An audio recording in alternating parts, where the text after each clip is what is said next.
Hey guys, welcome back to the channel. This is a story about what if Naruto x Diantha in Pokemon. Before I start, please support for more amazing content, and do consider subscribing to my channel and share this video with your friends. This is written by blank 1993 and link in description and support writer. Let's start the video.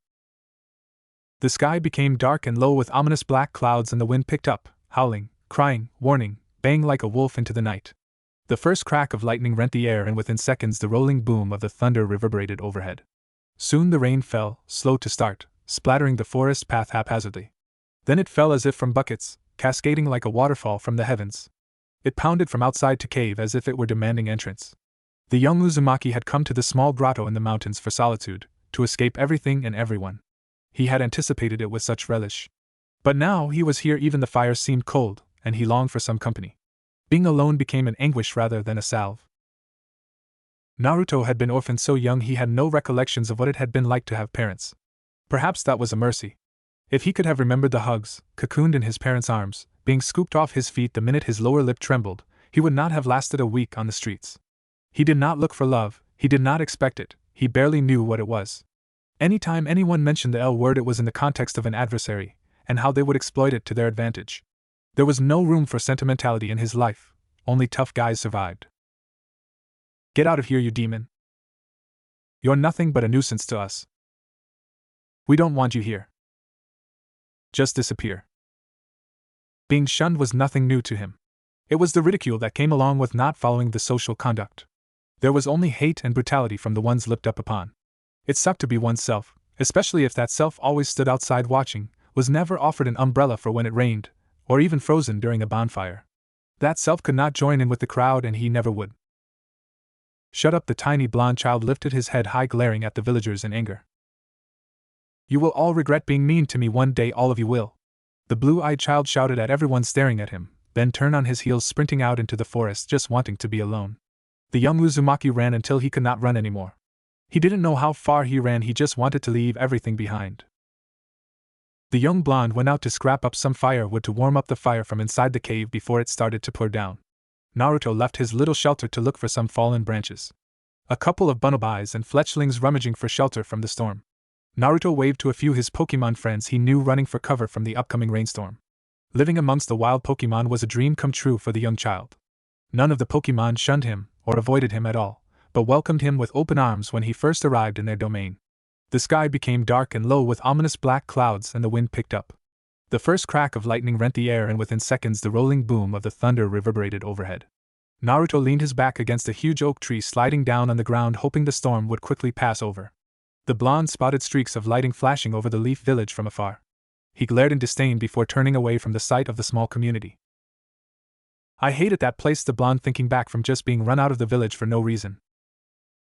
No one cares about me, maybe it would be better if I really disappeared, he said while tucking his head between his knees in sadness. Suddenly streaks of pure white crackled against the stormy blanket of gray. The young blonde looked up in surprise, spotting a shadowy figure falling out of the sky not too far away from where he was hiding. The blonde rushed toward the mysterious figure in worry and curiosity. When the blonde jumped over a few shrubs to get a closer look in what landed nearby, the blonde spotted the mysterious creature. He gasped in surprise in what he found. The creature was primarily gray with a long, purple tail. On top of its head are two short, blunt horns. A tube extends from the back of its skull to the top of its spine, bypassing its neck. It has a defined chest and shoulders, which resemble a breastplate.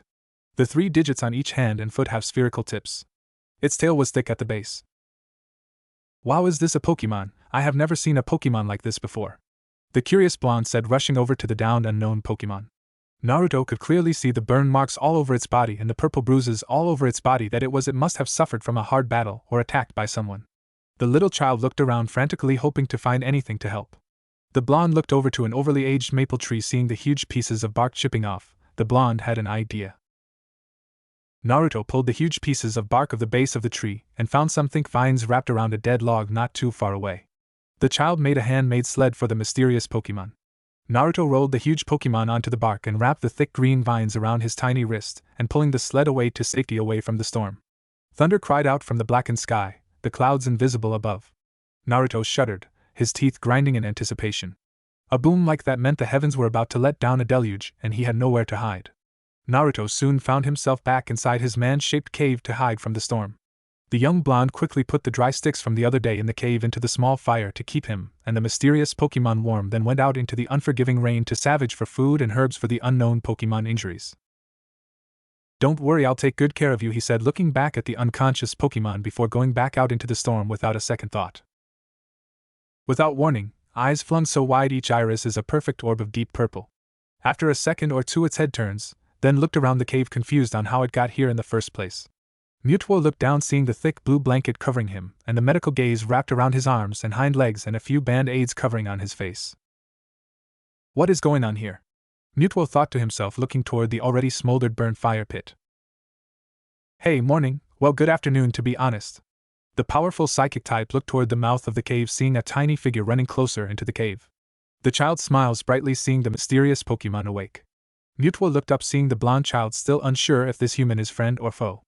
Long tangled hair blows about his face, obscuring the layers of grime. Mutuo knew the blonde child was defenseless, no threat toward the power legendary. I brought you some breakfast, I hope you like pecha and orange berries. The blonde excited ran over, putting the arm full of berries next to the injured Pokemon. Mutuo huffed while looked away, uninterested in the sweet fruits. I had a feeling you may not be hungry when you woke up, that's why it went out and got you a wide selection, because I didn't know which one you preferred, the child stated with a grin still plastered on his face.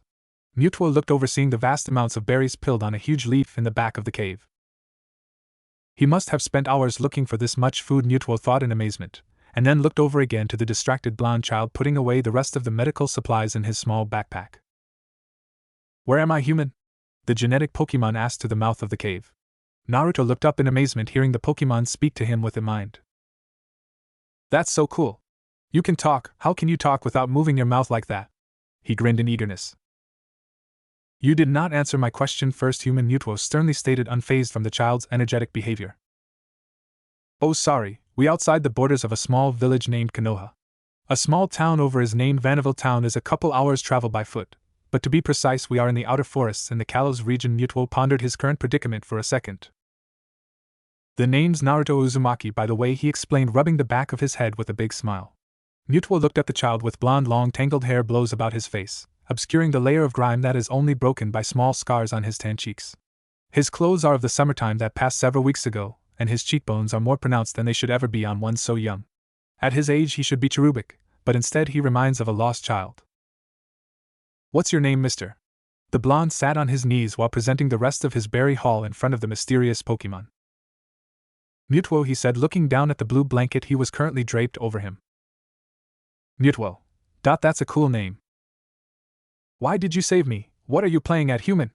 Subsequently, Mutuo past encounters with humans never been pleasant, except a couple run in from psychotic organizations and the occasional poachers from time to time, but nothing he couldn't hold on his own. I wanted to save you because you're you. I didn't want you to leave because you're you. I can't find another reason. I don't need another reason to save you, do I?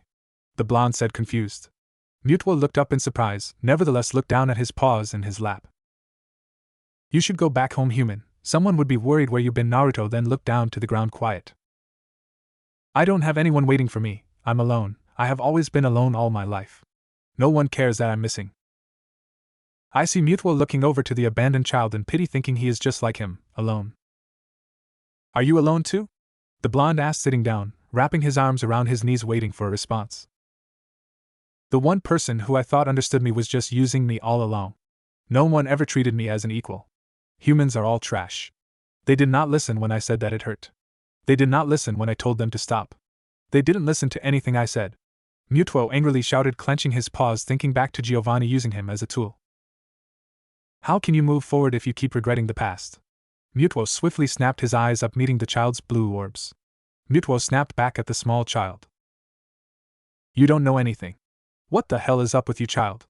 Trying to be the hero? Feel like some all-powerful main character? So annoying. Why? When? Where? What? How will you do, and just who will you become? You're just pretending by spouting your ideals. You have nothing. You won't become someone. The blonde just smiled despite the psychic-type harsh words toward him. The two of us aren't so different, Mutuo. My whole life I've sought after attention from others. I felt bitter to the people around me and I closed off my heart. And a heart that lets nothing in will become empty before you realize it. But in this world, you'll sometimes meet meddlesome people who will, even without asking, give you the love you need. And for someone like you or me, meeting such a person is very blissful. He grinned back at the genetic Pokemon. Naruto looked back into the ember of the fire in front of them. After being driven out of the orphanage, I had nothing to eat, nowhere to sleep, and, as one might expect, not a cent to my name. That is how I've arrived at my current predicament, the blonde said, picking at the burning flames from the small fire with a small branch. Mutuo thought back to the experiments from being created and almost destroying the world with his army of cloned Pokemon. Naruto looked over to Mutuo, noticing the stain of guilt in the Pokemon's eyes. It's fine. Everyone makes mistakes. You just need to make an effort not to make the same mistake again. The blonde's eyes lightened while smiling back at Mutuo. Liars always say the same things. I'll believe in you. I'll protect you. I care about you. I'll never believe that again. No one will ever protect me. I won't even think about it. I'll fight alone, live alone, and die alone. I know I've felt it on my skin and in my body that it's better not to believe in anyone than believe and be betrayed. Mutuo glared away from the blonde, gazing at the shadows that danced along the walls of the cave. The only one who can decide your worth is you. If you want to earn something, you need to reach out for it. That's how it always works. To make your ambitions come true, you have to take risks. The larger the ambition, the greater the risk. That might involve time or enough work to affect your lifespan, so make your choice. Live in peace as a wannabe or risk losing it all to reach the very top. You're the one who needs to decide. Mutuo looked back to consider the blonde's words before spotting the child getting back up on his feet to pat the rest of the dirt from his tattered shorts. Are you leaving already? Just for a little while. I need get some more water for both of us before it gets dark, the child said, picking up a tiny canteen by the pack full of medical supplies. I won't be long, Mutuo. I'd be back in a bit, okay, he beamed before wrapping the side sling of the canteen around his shoulders before heading back out of the cave's main entrance. Why do you smile so much even though you are in so much pain? Naruto stopped for a moment, still facing the mouth of the cavern. Mutuo observed the small child still formed for a moment, waiting for a response. I smile. Not for anyone else, but for myself. Show yourself your own smile. You'll feel better than Naruto turned back with a smile, already spotting Mutuo's mouth twitched, and he was pretty sure he was fighting a smile too. Naruto Uzumaki, how do I know you won't try to capture me once I let my guard down? Mutuo questioned before the blonde disappeared back outside the mouth of the cave. You just have to trust me, the child said, beaming back at the powerful legendary before racing out to the cave to search for water. Trust? I hate that word, but, coming from him it sounds different. Mutuo's mouth twitched in a small smile. The pair talked for hours while mostly Naruto talked while Mutuo listened on while eating some of the berries Naruto gathered for him. And there they passed through the long courses, at first talking lightly, but excitedly, the comfort of someone just there to listen to you and be there beside them. It was something the Pokemon never experienced before. It was a nice feeling. Mutuo knew he had to take some time to heal up and rest for a few weeks before taking off again. Naruto was sad that Mutuo said he would leave once he was fully healed, but the blonde understood and was happy to help him be more relaxed and comfortable before leaving. The young blonde smiled, picking up small twigs and sticks for tonight's fire, making sure they were nice and dry. The young Uzumaki smiled, thinking of the last couple weeks he spent with Mutuo. He learned that Mutuo was a legendary Pokemon that was created from an evil organization named Team Rocket, using him for their evil purposes. Mutuo also said he was on a journey alone to just belong somewhere and to atone for his sins from the past. The psychic type explained a group of poachers spotted him and tried to capture him while helping some Pokemon that were in trouble along the way. However, he got away just in time but got injured in the process in trying to escape. The night Naruto found him was when storm covered his tracks before the poachers captured him. Mutuo thinks they are still out there and would not give up until they caught him. Poor Mutuo is constantly on the run. The whole world is trying to catch him to just use him. Naruto's eyes flashed in anger just thinking of the psychic type just trying to live in peace, nevertheless being hunted because of its power. Naruto also shared with Mutuo about Old Man Hokage and the friendly folks of the ramen shack called the Chiraku. The school he attended was not pleasant either, the educators teaching him the wrong things and not helping him if he got something wrong. The Leaf Village hating him and shunning him away, as well as kicked out of the orphanage for no reason. Mutuo asked if he wanted him to terminate the whole village for him. The blonde child's eyes almost popped out of his head from the legendary Pokemon's bold statement of destroying his former home. Naruto, thinking the psychic type was just joking around to make him feel better, but Mutuo's stone-cold face told the blonde he was serious in his statement. Naruto rejected the Pokemon's invitation in demolition to the Leaf Village, but thanked him all the same for his consideration. Naruto enjoyed Mutuo's quiet personally, even though he can be harsh and cold, but he was fair during their brief conversations when the psychic type actually spoke to him. And Mutuo enjoyed the blonde child's company, even though the blonde can be extremely annoying at times. Naruto was collecting fresh water from the nearby stream for Mutuo since it should be resting and recuperating from its injuries.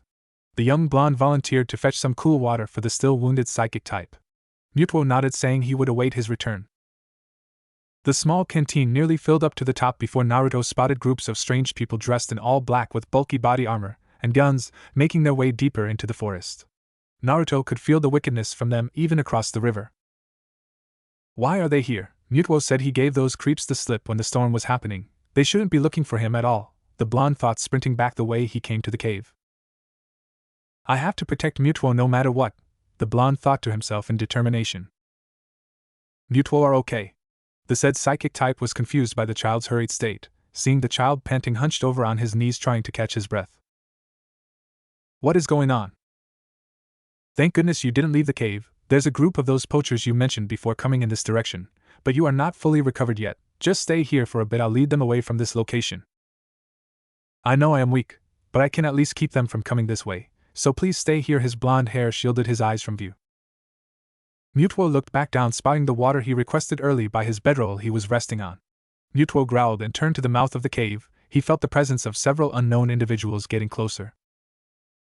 Naruto, do not be foolish. Don't worry about me, just stay safe. Mutuo admired the blonde's will to protect him, but Mutuo was clearly not comfortable with leaving the boy to fend off the incoming threat. I know that I have no strength to offer. It irritates me how weak I am. But let me protect you, Naruto pleaded before leaving back out. Mutuo got up into its feet the first time in the last couple weeks it was bedridden. Naruto took care of his every need, so there was no reason to leave the cavern in the first place. Mutuo padded toward the entrance in irritation of these insignificant insects disrupting his rest. I will make sure they will pay. Mutuo, please, just Mutuo had enough of the blonde child's self-sacrificing words. Stop trying to solve everything by yourself. Do not forget that you are not alone. Naruto looked at Mutuo in surprise. Do not be so quick to throw away your life. No matter how disgraceful or embarrassing it may be, you need to keep struggling to find your way out until the very end. The blonde looked down in frustration in feeling weak and not having any way to help his only friend. You taught me what it means to care for someone else than myself, and for that I will be eternally grateful, Mutuo said, patting the blonde's head in gratification. No, I'm the one who is grateful. That's because you're all willing to be my friend. For that, I'm grateful. He blonde beamed back at Mutuo. The bond between both human and Pokemon shared a small smile before heading out to face the battle ahead. The duo made quick work of the power-hungry poachers that were after Mutuo.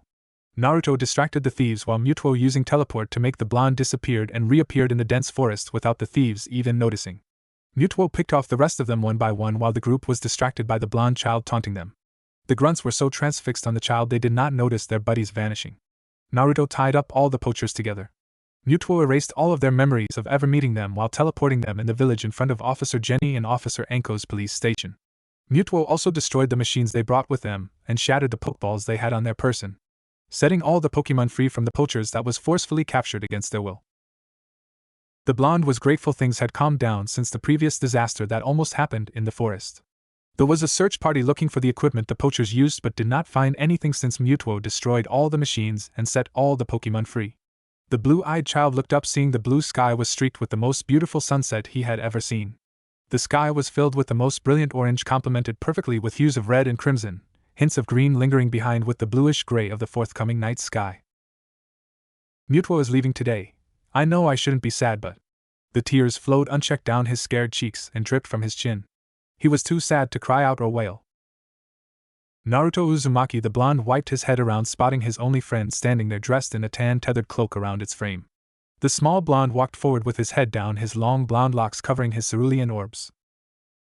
It seems like we spent a long time together, but it wasn't. It was actually pretty short. Too short.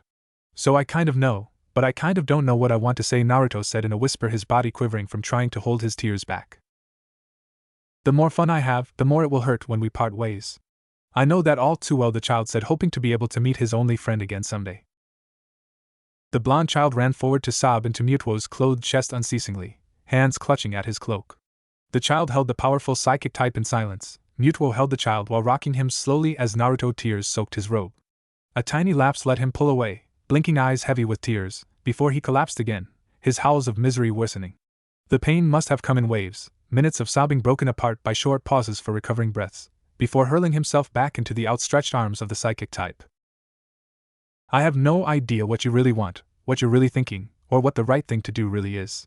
But I'm your friend. Please let me stay with you. I know I'm a weak human, but please take me with you. You are my only friend, Mutuo. I do not want to be alone anymore. The child trembled with tears streaming down his cheeks, still clenching onto the tethered robes. Naruto knew Mutuo would not even consider take him along. You've always seen yourself as just a normal human, and you're right, that's exactly what you are. You're normally caring, normally cheerful, and you're normally noisy. You've a strong moral compass, concern for your friends, and honor. I know you don't see this, but what's normal to you, well, it's far from it. Everyone else would call it courageous and noble. It's because of the person you are that you don't think twice about your own safety when it comes to helping your friends. Because that is just normal to you. The blonde child looked up in disbelief, tear streaks still coming down his scared cheeks and hearing the legendary Pokemon words. If you were not here, I do not know what would have happened to me. You cannot live in this world alone, no matter how I look at it. The blonde taking him in and nursing him back to health without asking anything in return. The blonde peeked up at the taller Pokemon. I want to change things. I want to believe that anything can be changed. The moment I met you, a new world opened up for me. You see, after wandering in the darkness for so long, a light brought me happiness. It is all thanks to you. The blonde rubbed the back of his head from bashfulness from the praise. Mutuo stretched out his paw. The blonde looked into the eyes of Mutuo, seeing a real smile for the first time. Mutuo nodded toward the blonde's backpack. The child opened the bag, gulped a bit before pulling out a purple, with a white letter M on the front, with a pink circle on either side. Pokeball from the pack. Hold it up. A master ball.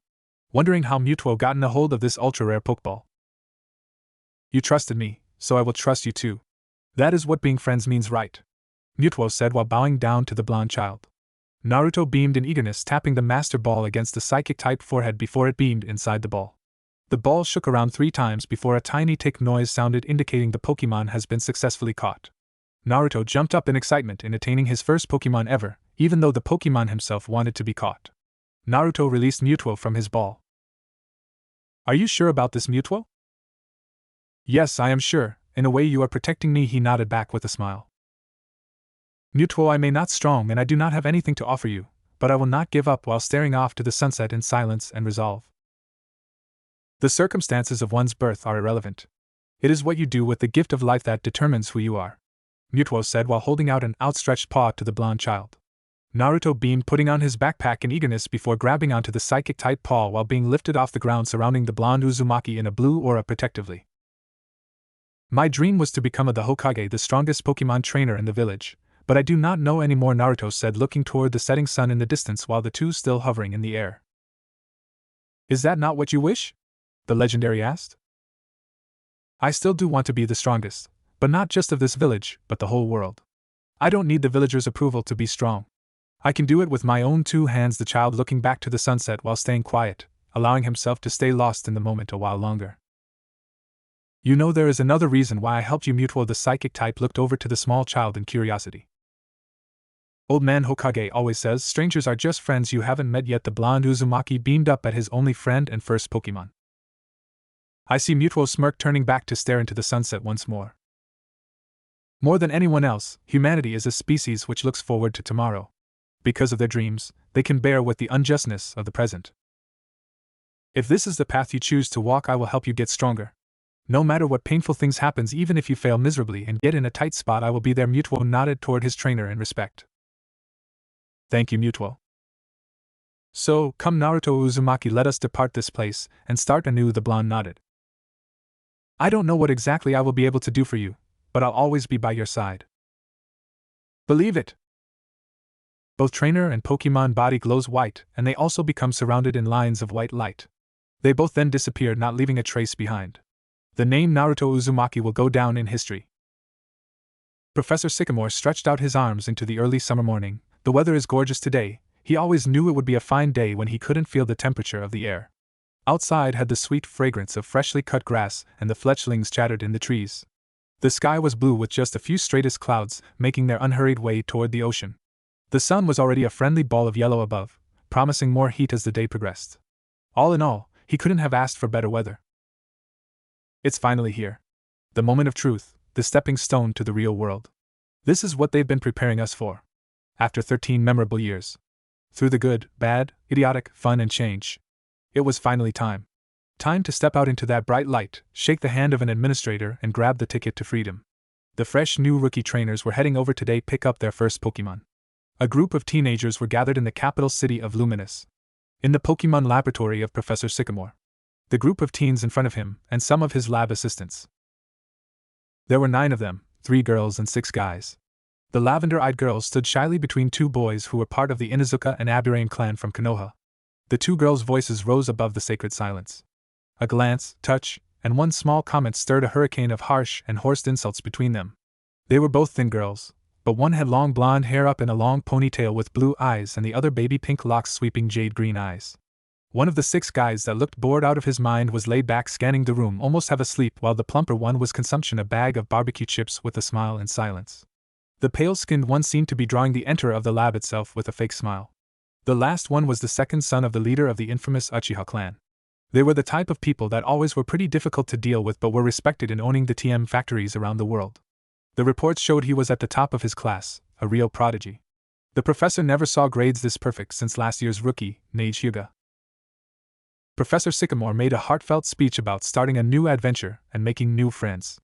Right before the professor could finish his inspirational speech, he was cut off by a mighty roar coming from outside. It was nothing like human speech or bird song, but more of a raw sound that started deep within his body and was projected into the air with so much force that it would be heard for miles around. The professor told all the staff member and assistants to stay in the lab until he returned and told the group of teens to follow a few of the staff into a different room just to be safe, and rushed outside to see what the commotion was about. The professor gasped, spotting the Pokemon what just made that thunderous roar. The Pokemon itself was a large quadruped, draconic Pokemon with a long, tapering tail. It was lime green in color, and had red wings and 3 spikes on either side of its face resembling external gills. It also had ridges above its eyes and had red markings on its throat. It was a very intimidating Pokemon, and sent everyone back as they were surprised at its sudden appearance, and slightly panicked, wondering why such a Pokemon was here. He also noticed that there was someone with a tattered hood riding on its back. After they pulled the hood down, they hopped off the Pokemon before landing on the ground swiftly. The teen was pretty tall, and slim with long messy, blonde hair and purple eyes. He was typically sporting a tattered cloak and a pair of baggy, black pants, a black, leather jacket, but you could still see his muscles, black laced-up high-top sneakers, an orange shirt with a necklace hung around his neck with a master ball connected to the string under his shirt, and a pair of black fingerless gloves.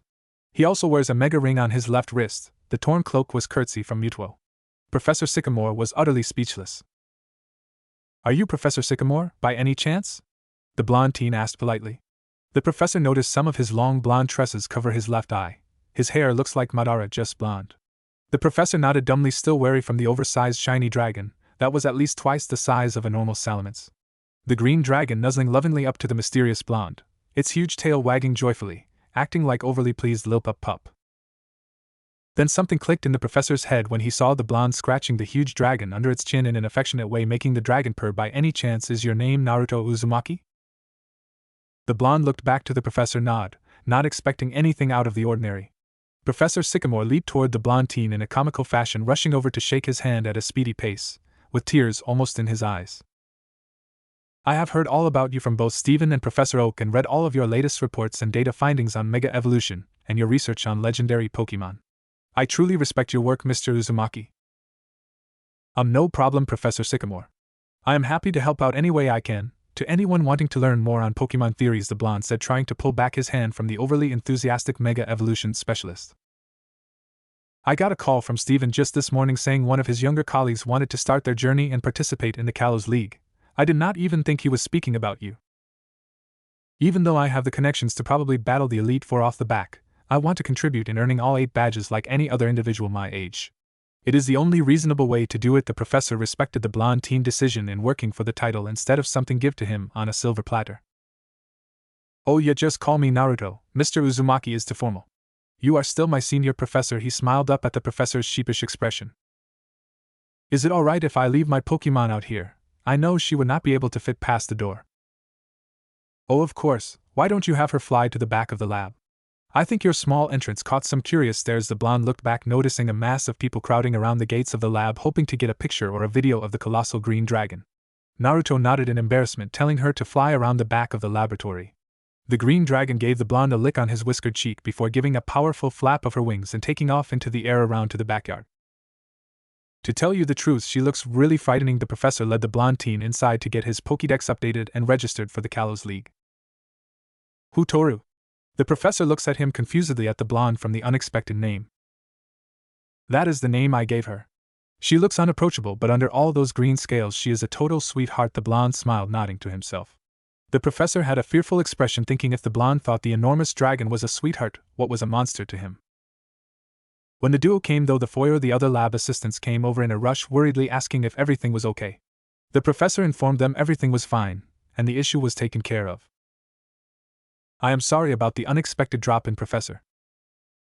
No worries, Naruto. It's not every day you see a shiny Pokemon up close, so I think it's a treat for everyone, he grinned. One of the lab aides were wheeling out a group of starters from both the Kalos and Kanto region. Oh, I didn't know you had new trainers picking up their Pokemon today. The blonde noticed the starters but was slightly curious because Afroka was missing from the lineup, but then again didn't comment on it. Yes, there are rookies for Konoha's prep school. While the professor was walking down the hall ahead of the young blonde, he missed the sudden change of his deep purple eyes turning crimson for a split second. Aren't you from Konoha, Naruto? Professor looked back to the blonde, just missing the flash of red from his irises. Yes, a very long time ago, but I have traveled to so many places I do not think that is my real home, just my birthplace. The professor nodded, understanding the blonde's interpretation in having a real home somewhere else instead of your birthplace. The pair walked into the large meeting room where he left the students and some of his staff members to watch over them. The staff rushed over, making sure everything was okay before spotting the mysterious blonde standing beside the professor. Hinata was the first to gasp, immediately recognized her longtime crush from just a glance. Naruto-kun? She softly blushed, looking at his attractive face and long blonde locks. Naruto? All the teens shrieked out at the same time. What is that dope doing here? The Uchiha grumbled. He deserted the village long ago, the Pinkette screeched. What's the deal? Ino yelled. Hey Professor, why is this dropout here? The Inuzuka pointed. Enough, I do not want to hear another word out of any of you. You will show our guests with respect, do you understand? The professor yelled, scolding the teens. Now to answer you all question, Naruto is here, just get his Pokédex updated and sign up for the upcoming Kalos League like most of you. Professor, may I use the video phone please? Naruto said with closed eyes the entire time the professor scolded the fresh rookies. Of course, Naruto, just dial 1 before typing your contact number. The blonde nodded, walking over to the huge video screen overlooking the whole room. The other teens glared over at the blonde, except a few, but he didn't even care that they were in the same room as him. What makes that dobe so special? Sasuke growled at the back of the blonde's head. You don't know? Mr. Uzumaki won the Juniors Kalos Pokemon League tournament last year. One of the lab aides said, bring over a stack of papers. I also heard he won every single one of the Club Splosion tournaments in the Unova region, another one added in. Do not forget the Elemental Regions type Pokemon tournament too. One of the female aides walked over, joining in the conversation. What is that? I never heard of that tournament before. Sakura asked the lab attendants conversating. It is a type expert tournament for professional trainer which only Pokemon of a specific type can participate. This is the list of the Pokemon World Tournament participants in the type expert tournament that specialize in the type chosen for the competition, she explained. Do you remember which type he had entered? She asked the group of teens, now curious from the discussion. I don't remember what Pokemon he had entered with, but I do know that it was Dragon type's only tournament. I've heard the rookies gasp from the information given. Professor Sycamore came over, was congratulating the young teens, handing them their multicolored Pokédexes. The young Uchiha gripped onto his dark blue Pokédex, glared at the blonde in jealousy, entering numbers on the huge monitor screen. Everyone knows Dragon types were the most stubborn types, and only someone that was skilled enough could tame one. Wondering which Pokemon, the dope entered and even won the whole competition with, thought the Uchiha with a scowl. Sakura wanted to shout out to the lab attendants that Sasuke could win the whole tournament with his eyes closed, but was nervous from all the success and difficult tournaments that Naruto competed in while still coming out the victor, and he was not even a full trainer yet. It was a bit intimidating. She was worried about Sasuke-kun, and actually had the thought of him losing to the blonde.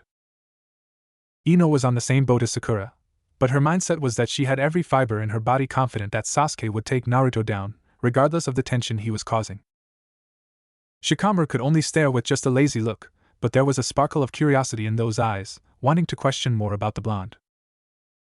Choji stopped eating his chips with wide eyes as he watched the scene unfold, but also curious like his lazy friend, wanting to know more.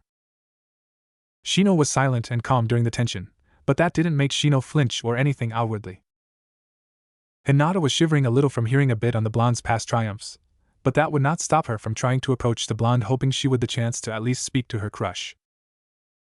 Kiba held back a snarl as he looked at the blonde boy's back as he types on the computer screen, thinking on the same lines as Sasuke, wondering how strong Naruto really was, clinching tightly onto his dark brown Pokédex in frustration. Sai was just smiling unresponsively, not reading the edgy atmosphere. Naruto entered in his number the large screen as the group of teens still observing him from a good distance still flabbergasted at the blonde's success. The whiskered-faced teen did not care of the group's amazed stares and harsh comments. Their words means nothing, he does not have to prove anything to them or anyone from that godforsaken village. The computer monitor flashed to life, displaying a tall, thin young man with ice blue hair and eyes wearing an expensive charcoal suit. Naruto-kun, I see you made it to Professor Sycamore's lab just fine. I'm glad you decided to call me. I just finished looking at your last report about those Z crystals from the islands. I was very impressed from the detail you written. The young man with icy-colored hair nodded to the blonde with a smile. The group was lost from words, seeing someone of the same age talking to the champion of the Hoenn region like he is his equal. A few of the women in the room had hearts in their eyes, including Ino and Sakura. None of them knew the blonde did scientific research for any of the professors or worked side by side with a few of the champions from different regions. How is Chrome doing? Naruto cracked a big grin while the others looking confused from the unknown name. The whiskered teen pulled a pokeball with a dark blue top with lighter blue circles on either side from the central button, and the lowermost of which are tiny and almost the same shade of blue as the majority of the top. A heavy ball. Come out, Chrome. The flash from the ball died down, displaying a robotic Pokemon with teal, metallic skin. It has a disc-shaped body with a pair of flat, gray spikes on either side toward the rear. There is a gray spike in the middle of its face, similar to a nose. A pair of red eyes reside in 2 holes in its metallic skin. While it appears to lack legs, it has a pair of thick arms with 3 claws on the ends. A steady Metang floating behind the blonde like a loyal bodyguard. You see, Chrome is doing just fine. It evolved a few days ago. The blonde nodded proudly back to the Iron Claw Pokemon. His old classmates held out their Pokédex to the floating steel type. Metang, Iron Claw Pokemon. When 2 Beldum fuse together, Metang is formed. The brains of the Beldum are joined by a magnetic nervous system. By linking its brains magnetically, this Pokemon generates strong psychokinetic power. Level 37 abilities, clear body / light metal. This Metang is registered to Naruto Uzumaki. Sasuke's jealousy skyrocketed seeing the dobe with a powerful Pokemon that should belong to him to defeat his brother. Steven nodded, congratulating the blonde in evolving his Beldum so quickly. Everyone seemed to be engrossed in the champion's conversation with the teen that they were just watching in anticipation what was going to happen next. Naruto looked back, calling over the professor, so the adults share some words of the latest research Naruto revealed about if Mega Stones and Z crystals were connected in any way. Naruto just stood to listen to just give his feedback when asked a question on the data he reported. What the whole group didn't notice was there was a small presence of a pair of yellow eyes peering at the blonde in pure curiosity and wonder from the second floor. The blonde sensed something examining them. He looked up to the second floor of the lab, spotting nothing out of the ordinary, but felt a small aura, but the blonde just left the curious gaze alone. Okay, I have to get back to the research team. Make sure you call Cynthia as well, you know she worries about you too. The blonde returns the Iron Claw Pokemon before sighing, informing Steven he would call her tomorrow when he gets to Santalin City. The call ending with the icy herd male waved by telling the blonde to take care of himself and call back anytime. I don't believe it, the young Yamanaka said out loud, stupefied. Troublesome, the lazy Nara thought, leaning back against the wall. I wouldn't believe it if I didn't see it with my own eyes, Choji thought around the same lines as his best friend. Naruto Baka knows not just 1 but 2 champions. You heard him mention the champion, Cynthia, didn't you? The pink-haired teen hissed, trying to whisper but failed. How does he know them in the first place? I smell some juicy gossip here, the other blonde female really wanting the details how Naruto was so buddy-buddy with the champs. I don't think you're going to get any information out of Naruto. Why? Because he did not even acknowledge us being in the same room. Shino explains. Here is my Pokédex, Professor. The importing system is on the side, the blonde handing over his sleek black and orange device over to the professor so he could update it. Professor plugged up the blonde's Pokédex, uploading the new information. When the blonde was waiting for his updated Pokédex, the other staff wheeled out the cart of Pokeballs for the rookies to choose their first Pokemon partners. The other staff asked if the blonde wanted some tea while he waits for his updated Pokédex. Naruto nodded. Professor Sycamore came back with Naruto's Pokédex with a smile, then went over handing out the new rookies' Pokemon and extra Pokeballs. When one of the female assistants came back with the tea for the young Uzumaki, she noticed some movement coming from inside the blonde's torn cape. Mr. Uzumaki, your cloak is moving," she shrieked, pointed at his cloak nervously. The blonde looked down, petting the small form inside his cloak gently. "Hey, did you have a good nap?" he calmly asked the smaller figure, making everyone think he was crazy until the group just noticed that there was something small riding inside the blonde's cape. What popped out was a small cream-colored rabbit-like Pokemon with round bright blue eyes, long pointed flame-orange V-shaped ears, and small orange paws and feet. All the lab aide and the professor was lost for words. "No way is that," one of the aides pointed out. "It can't be, it's a Victini!" they cried out in admiration. The teens didn't know what the unknown Pokemon was, so they all held up their Pokédexes to get more info. Victini, Victory Pokemon. When it shares the infinite energy it creates, that being's entire body will be overflowing with power. This Pokemon brings victory. It is said that trainers with Victini always win, regardless of the type of encounter. Level 45 Abilities, Victory Star. This Victini is female and registered to Naruto Uzumaki. The Uchiha glared daggers at the blonde for having a legendary Pokemon. He doesn't even know the half of it. The group eyes couldn't get any bigger seeing a mythical Pokemon up close. Sakura and Ino cooed in looking into the pearly eyes of the rabbit-like Pokemon as it yawned cutely. They squealed from the fire type's adorability. "Amazing, I never seen one before." One of the lab aides getting too close to the legendary Victini was soon terrified by all these new faces. It hurriedly turned invisible, vanishing from everyone's sight. What they didn't know that Hikari was still stationed on the blonde's shoulder for safety. "Hey, where did it go?" one of the aides asked, looking around for Victini. "I am sorry about that, but Hikari is very wary around strangers. She will turn invisible if she feels too many eyes on her." He rubbed his blonde locks bashfully. "It is quite alright, it's all of our faults for crowding you," Professor Sycamore explained. The other lab assistants also bowed in apology from being so assertive toward Naruto and the mythical fire type. There was quite a selection of different types for the rookies, so the professor did pairs of 3, so everyone gets a turn to choose a partner. Sasuke, Sakura and Sai got to choose first because of their high grades. Sakura taunted Ino, saying she got to pick first because she was smarter than her. Ino retaliated back just as spiteful. Sasuke picked a proud-looking Charmander. Sakura picked a fiery Fennekin, wanting to match the same types as her sweet Sasuke. Sai said he wanted to pick from the forest from inside the laboratory. Even though that was an odd request, the professor he allowed it. Sai walked out of the forest, befriended a jolly Smeargle behind him. Ino a sassy Bulbasaur, saying her Pokemon was way cuter than Sakura's fur ball she picked, making another quarrel over nothing. Shikamaru said it was a total drag, but he went to search the forest as well, coming out with an Abra sleeping on his shoulder. Whereas Choji eagerly picked up modest Squirtle as his choice. Kiba, Shino and Hinata similarly walked in the forest to search for a partner. Kiba ran out with a Growlithe nipping at his heels playfully. Shino had a Sewaddle hanging from his hood. Hinata held a cautious Ralts poking its head out of her bulky jacket, trying to hide itself. Professor Sycamore nodded to all of their choices with a proud grin, giving them one more lecture before setting off on their journey and entering the Kalos League, or wanting to be Kalos Queen. Ino's and Sakura's eyes sparkled from the information. Hinata wanted to enter a contest to be queen too, but not as enthusiastically as the two girls. The blonde informed Professor Sycamore that he was leaving, but the tall man followed behind the blonde out into the courtyard, telling the young blonde to keep him updated on any rare sights of Pokemon. Naruto waved bye to the professor's staff before walking outside to standing in the middle of the mock battlefield out back. Looking around the lush garden, not spotting Tora nearby, the blonde whistled a high-pitched sound. A roar followed from the greenery.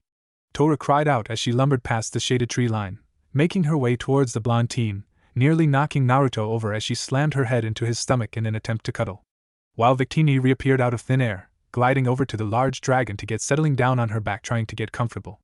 The blonde scratched Tora's chin as she purred. "Hey girl, you ready to hit the road?"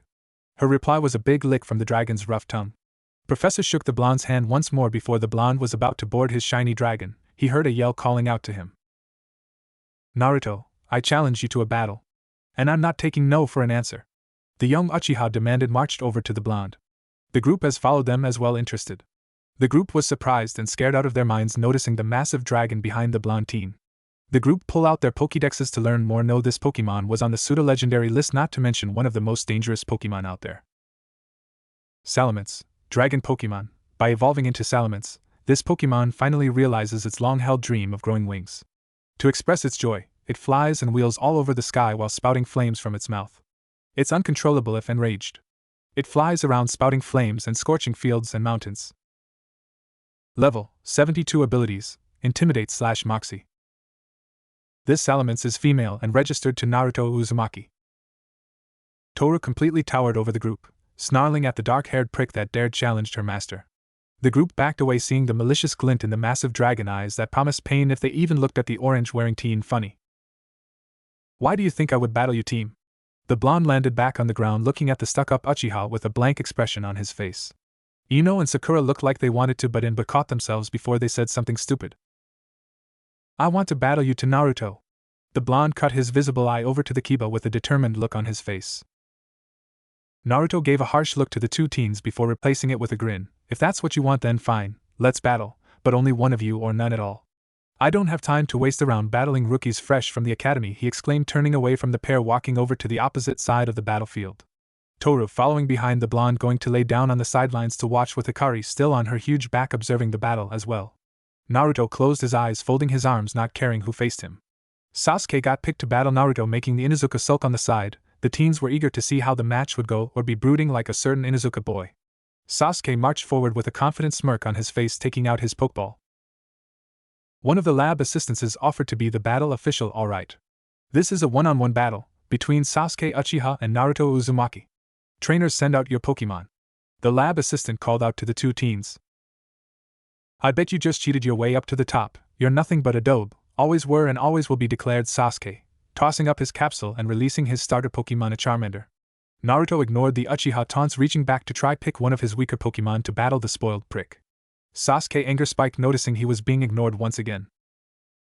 "Okay, let's see here," Naruto spoke with his upgraded Pokédex in hand. "Charmander, lizard Pokemon. The flame that burns at the tip of its tail is an indication of its emotions. The flame wavers when Charmander is enjoying itself. If the Pokemon becomes enraged, the flame burns fiercely." Level 5 abilities, Blaze/Solar Power. This Charmander is male and registered to Sasuke Uchiha. Charmander was a small, bipedal, dinosaur-like Pokemon. Most of its body is colored orange, while its underbelly is a pale light yellow color. It has a flame that constantly burns on the end of its tail.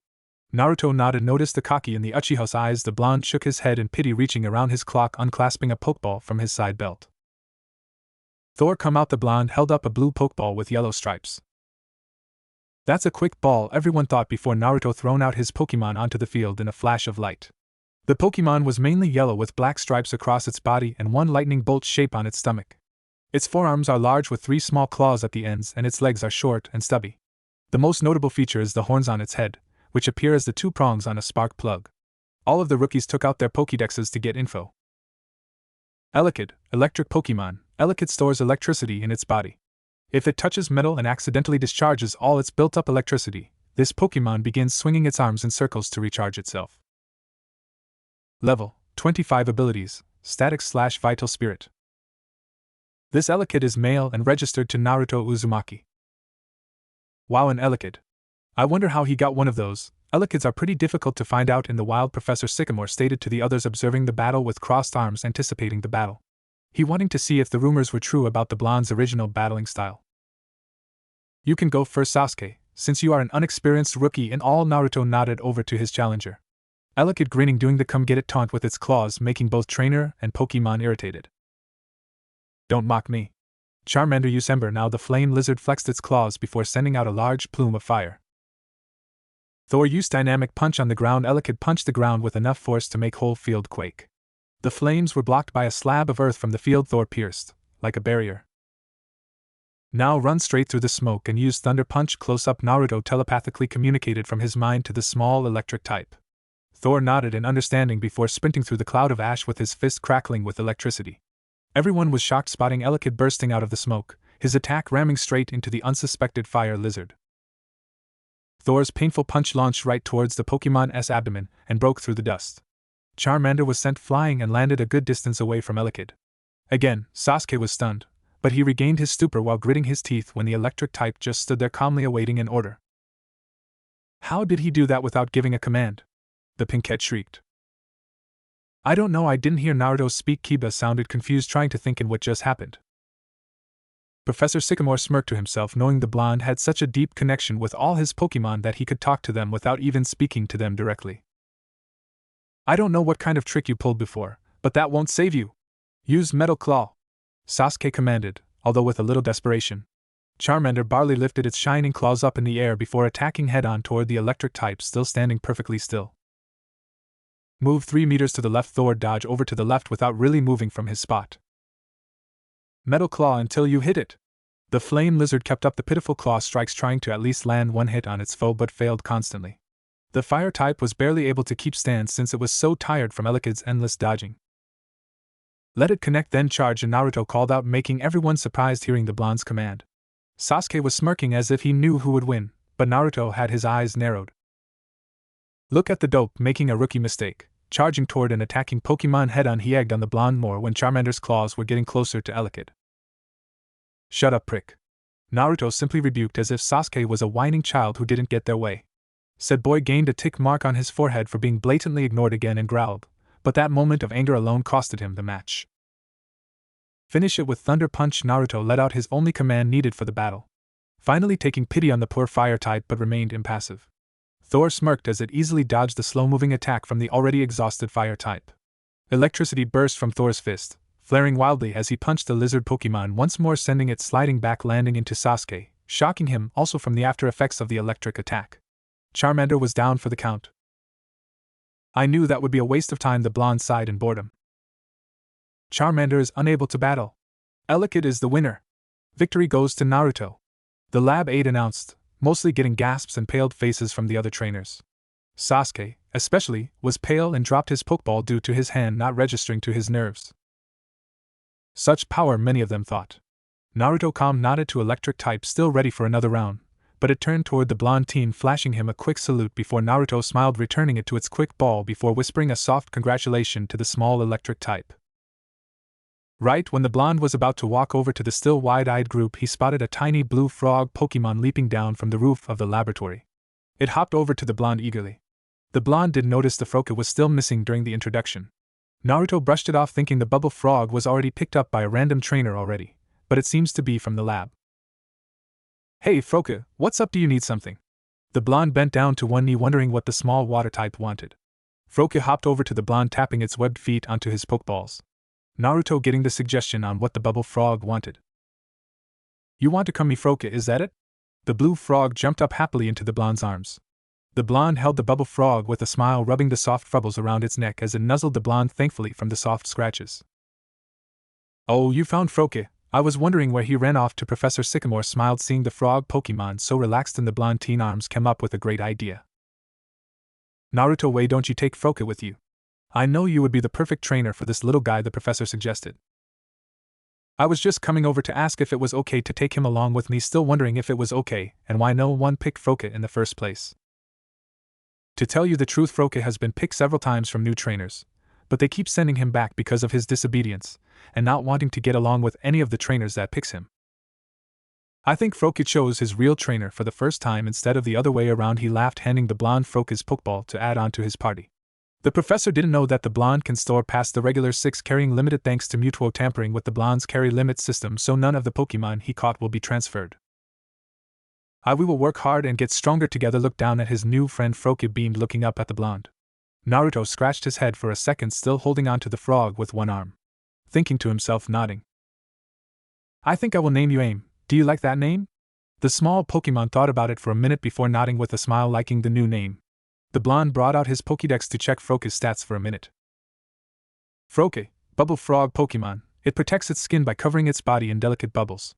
Beneath its happy-go-lucky air, it keeps a watchful eye on its surroundings. Level 9 abilities: Torrent/Protean. Attacks: Pound, Lick, Mud Sport, Quick Attack, Toxic Spikes, Water Pulse, Icy Wind. This Froakie is male and registered to Naruto Uzumaki. The blonde was surprised to see a couple of egg moves that the frog would have just yet at such a low level, but remembered Froakie did have trainers before from time to time, but he kept coming back to the lab because it didn't want to work with any of its trainers from before. I glad to have you join me. Welcome to the team Aim. Naruto smiled, returning the bubble frog to his Pokeball as it nodded happily in return. I can't wait to introduce Aim to the rest of the group, he thought, with a smile, pocketing his new companion to his belt. The blonde walked over Toru and Hikari with a smile on his lips. You! The Uchiha addressed towards the blonde-haired boy about to leave. Naruto and Toru turned, showing their irritated look on both of them. How do you have this much power? You should give it to me, he demanded, with a twitch in his eye. No. Naruto simply said, walking over to Toru as she bent down low, to let the blonde on her back. See you later, Professor Sycamore. I will update you more on any Mega Evolution sightings I may run into. He calmly bowed respectfully, with Hikari climbing on top of Toru's head to wave goodbye. The blonde was about to get on the green dragon's back but stopped for a second, sliding back off while digging into his backpack, pulling out a clean lavender-colored handkerchief from his pack. The blonde walked over to the shy Hyuga, rooted to her spot when her crush walked over to hand her the small hand cloth. Thanks for watching my back from when we were kids, I really appreciate it, he said, handing over the handkerchief she gave him long ago before he left the village. She blushed brightly when their fingers grazed against one another, but of course the blonde was oblivious to the girl's shy gaze watching him. The blonde teen smirked, remembering Hinata was the only one from their grade to be genuinely nice to him. Naruto swiftly boarded his shiny dragon, in one motion like he has been doing it for years. Hey, wait! Sasuke called, but many people did not expect Naruto to really acknowledge the spoiled teen. What do you want now, team? Growing extremely annoyed. How did you get so strong? Toru snarled in annoyance at the black-haired human's insolence. Sasuke nearly pissed his pants from the powerful presences from the she-dragon, but he wouldn't swallow his pride. The blonde patted Toru, calming her down a bit. Sasuke grew resentful each second, seeing every single the blonde's powerful Pokemon. That is none of your business, he said in a cold voice, making the teen flinch back from his sharp tone. Damn him! That power should be mine. How does he have this strength? Sasuke seethed, gripping his knuckles too tightly.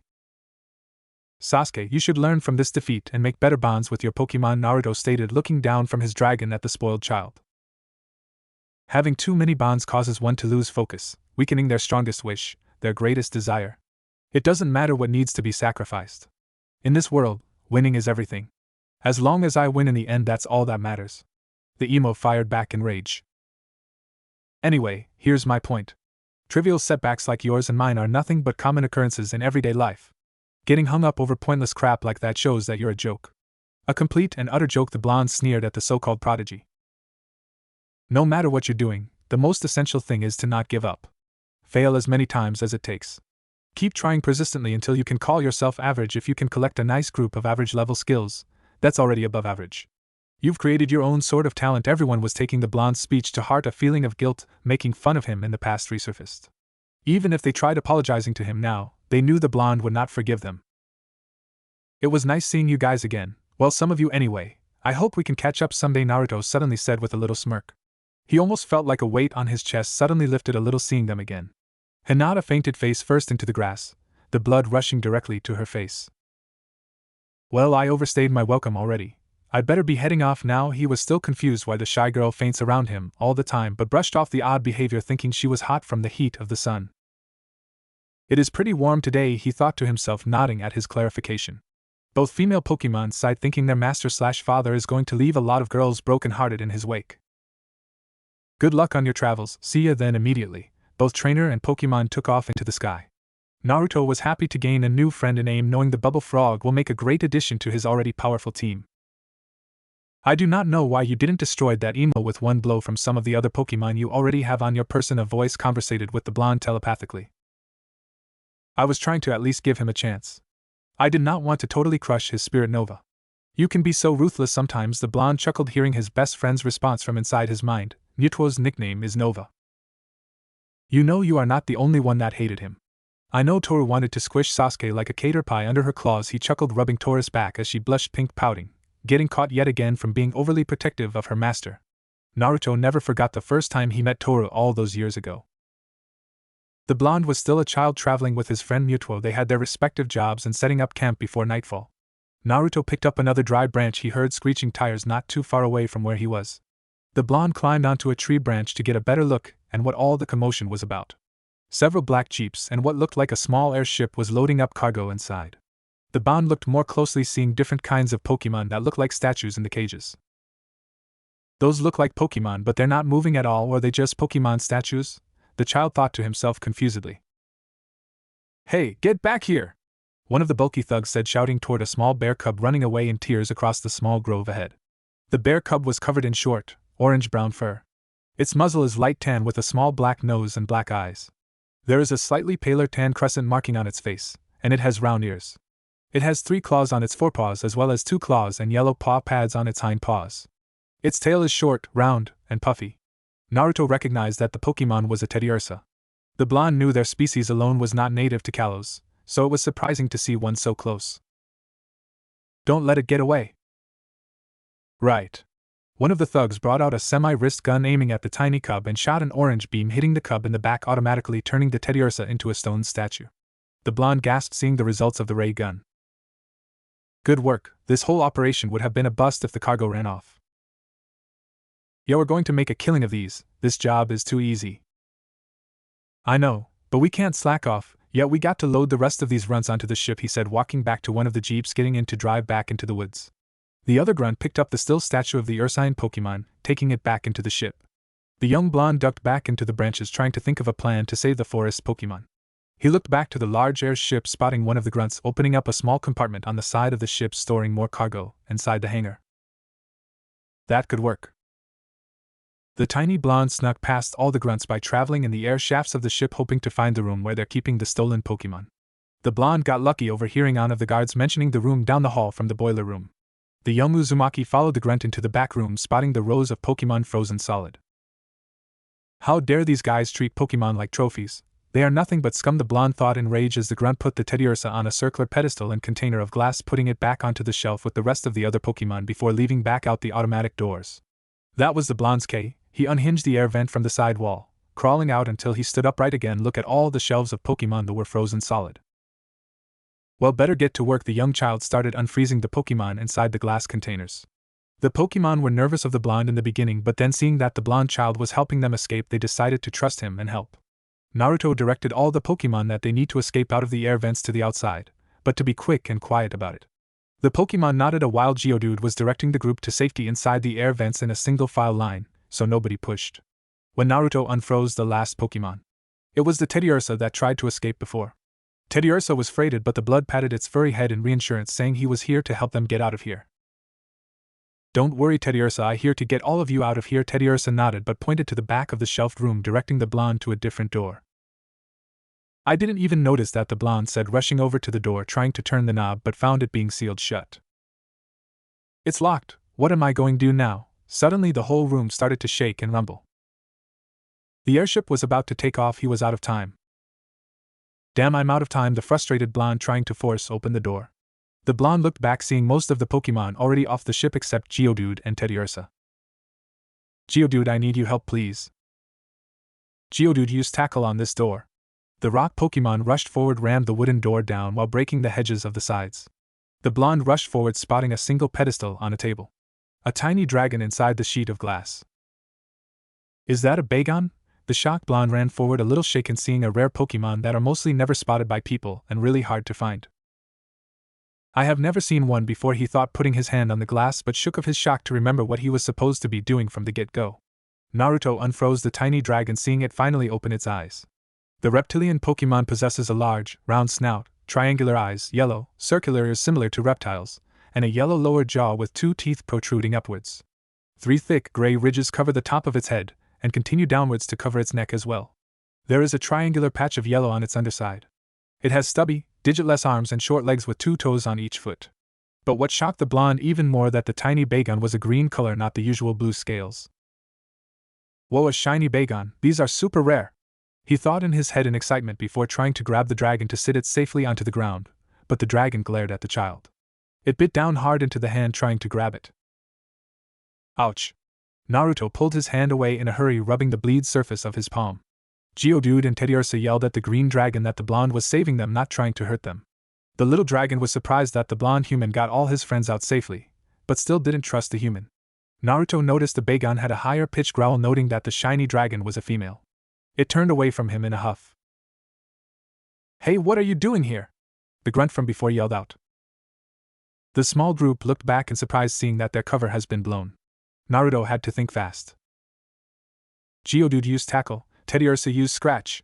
Both Pokemon rushed forward, slamming the grunt across the wall in pain, but enough time of them to rush toward the air vent. Geodude, Teddiursa, you have to get out of here fast. The child shouted. The pair nodded, running down the air vent in a hurry to the outside. Baegun looked on, making sure they got out safely. Okay, Baegun, you to go with them too, and be careful. I know they will not stop at nothing to get a hold of you again. Baegun looked at the blonde child for a second before nodded in acknowledgement about slide into the vent. Naruto was about to follow Baegun to, but was pulled back by the neck of his t-shirt roughly. You little brat, this is all your fault, the grunt said, lifting the blonde up high in the air, shaking him. The grunt was so distracted by the blonde he did not notice the green dragon charging toward him in anger. Baegun headbutted the grunt so hard his body crashed into the blank wooden shelves in the room, breaking them in the process. Wow, thanks Baegun, the blonde grinned back at the nodding dragon type. What's going on here? One of the goons yelled, coming in with two others with pokeballs. Go Zangus! Mitayana, get this brat, Galbot, go! The three Pokemon the poachers called had outnumbered them 3-1. There was no escape. Baegun rushed forward, about to take on all three Pokemon at once. Naruto tried to stop the tiny dragon, hoping he could just escape to safety and leave just him behind. What a stupid weakling, he sneered. Zangus used Crush Claw, Galbot used Wing Attack, Mitayana used Shadow Ball now. All three attacks collided in a mini explosion, causing the Rockhead Pokemon to be knocked back into the wall. The tiny dragon flinched in pain. Baegun glared up at the grown men as they smirked and jeered at him, seeing nothing but cruelty and greed. This is exactly why it couldn't stand humans. The way they look at him and his friends and use them as weapons. The three humans were about to finish him off before the blonde child rushed in, tackling the biggest man of the three in a fury of rage, hitting them with a hollow steel pipe before one of the three men grabbed the hollow pipe right out of the child's hands before punching the kid in the stomach with so much force it sent his tiny body into the floor. The impact made a nasty thud noise behind them. Baegun gasped, looking back in worry for the tiny human trying to help it. Now that annoyance is quiet, let's get back to getting that Baegun. Baegun frowned back to the three poachers, while it wobbled back up onto its feet, but held on to its tiny front paw in pain from the damage before. One of the thugs held out his laser weapon, about to freeze it again. Baegun closed its eyes, ready to be frozen once again, into its stone prison. While everyone was distracted, they didn't notice the blonde getting back into his feet. Naruto hopped onto the thug holding the gun-like weapon, while it shot out, freezing his partner beside him in the process. What the hell, I thought I knocked this little shit out, he said, trying to shake off the persistent blonde holding on tight. The other grunt was trying to help but didn't want to get blasted by weapon itself. I might be just a human, but I'll make sure that I'll protect you with all my might, the blonde shouted, getting the group's attention off Baegun. Go now, Baegun, get out of here. Baegun was amazed seeing the child trying so hard to protect him, so he could escape. The green dragon shook its head, no, not wanting to leave the child alone.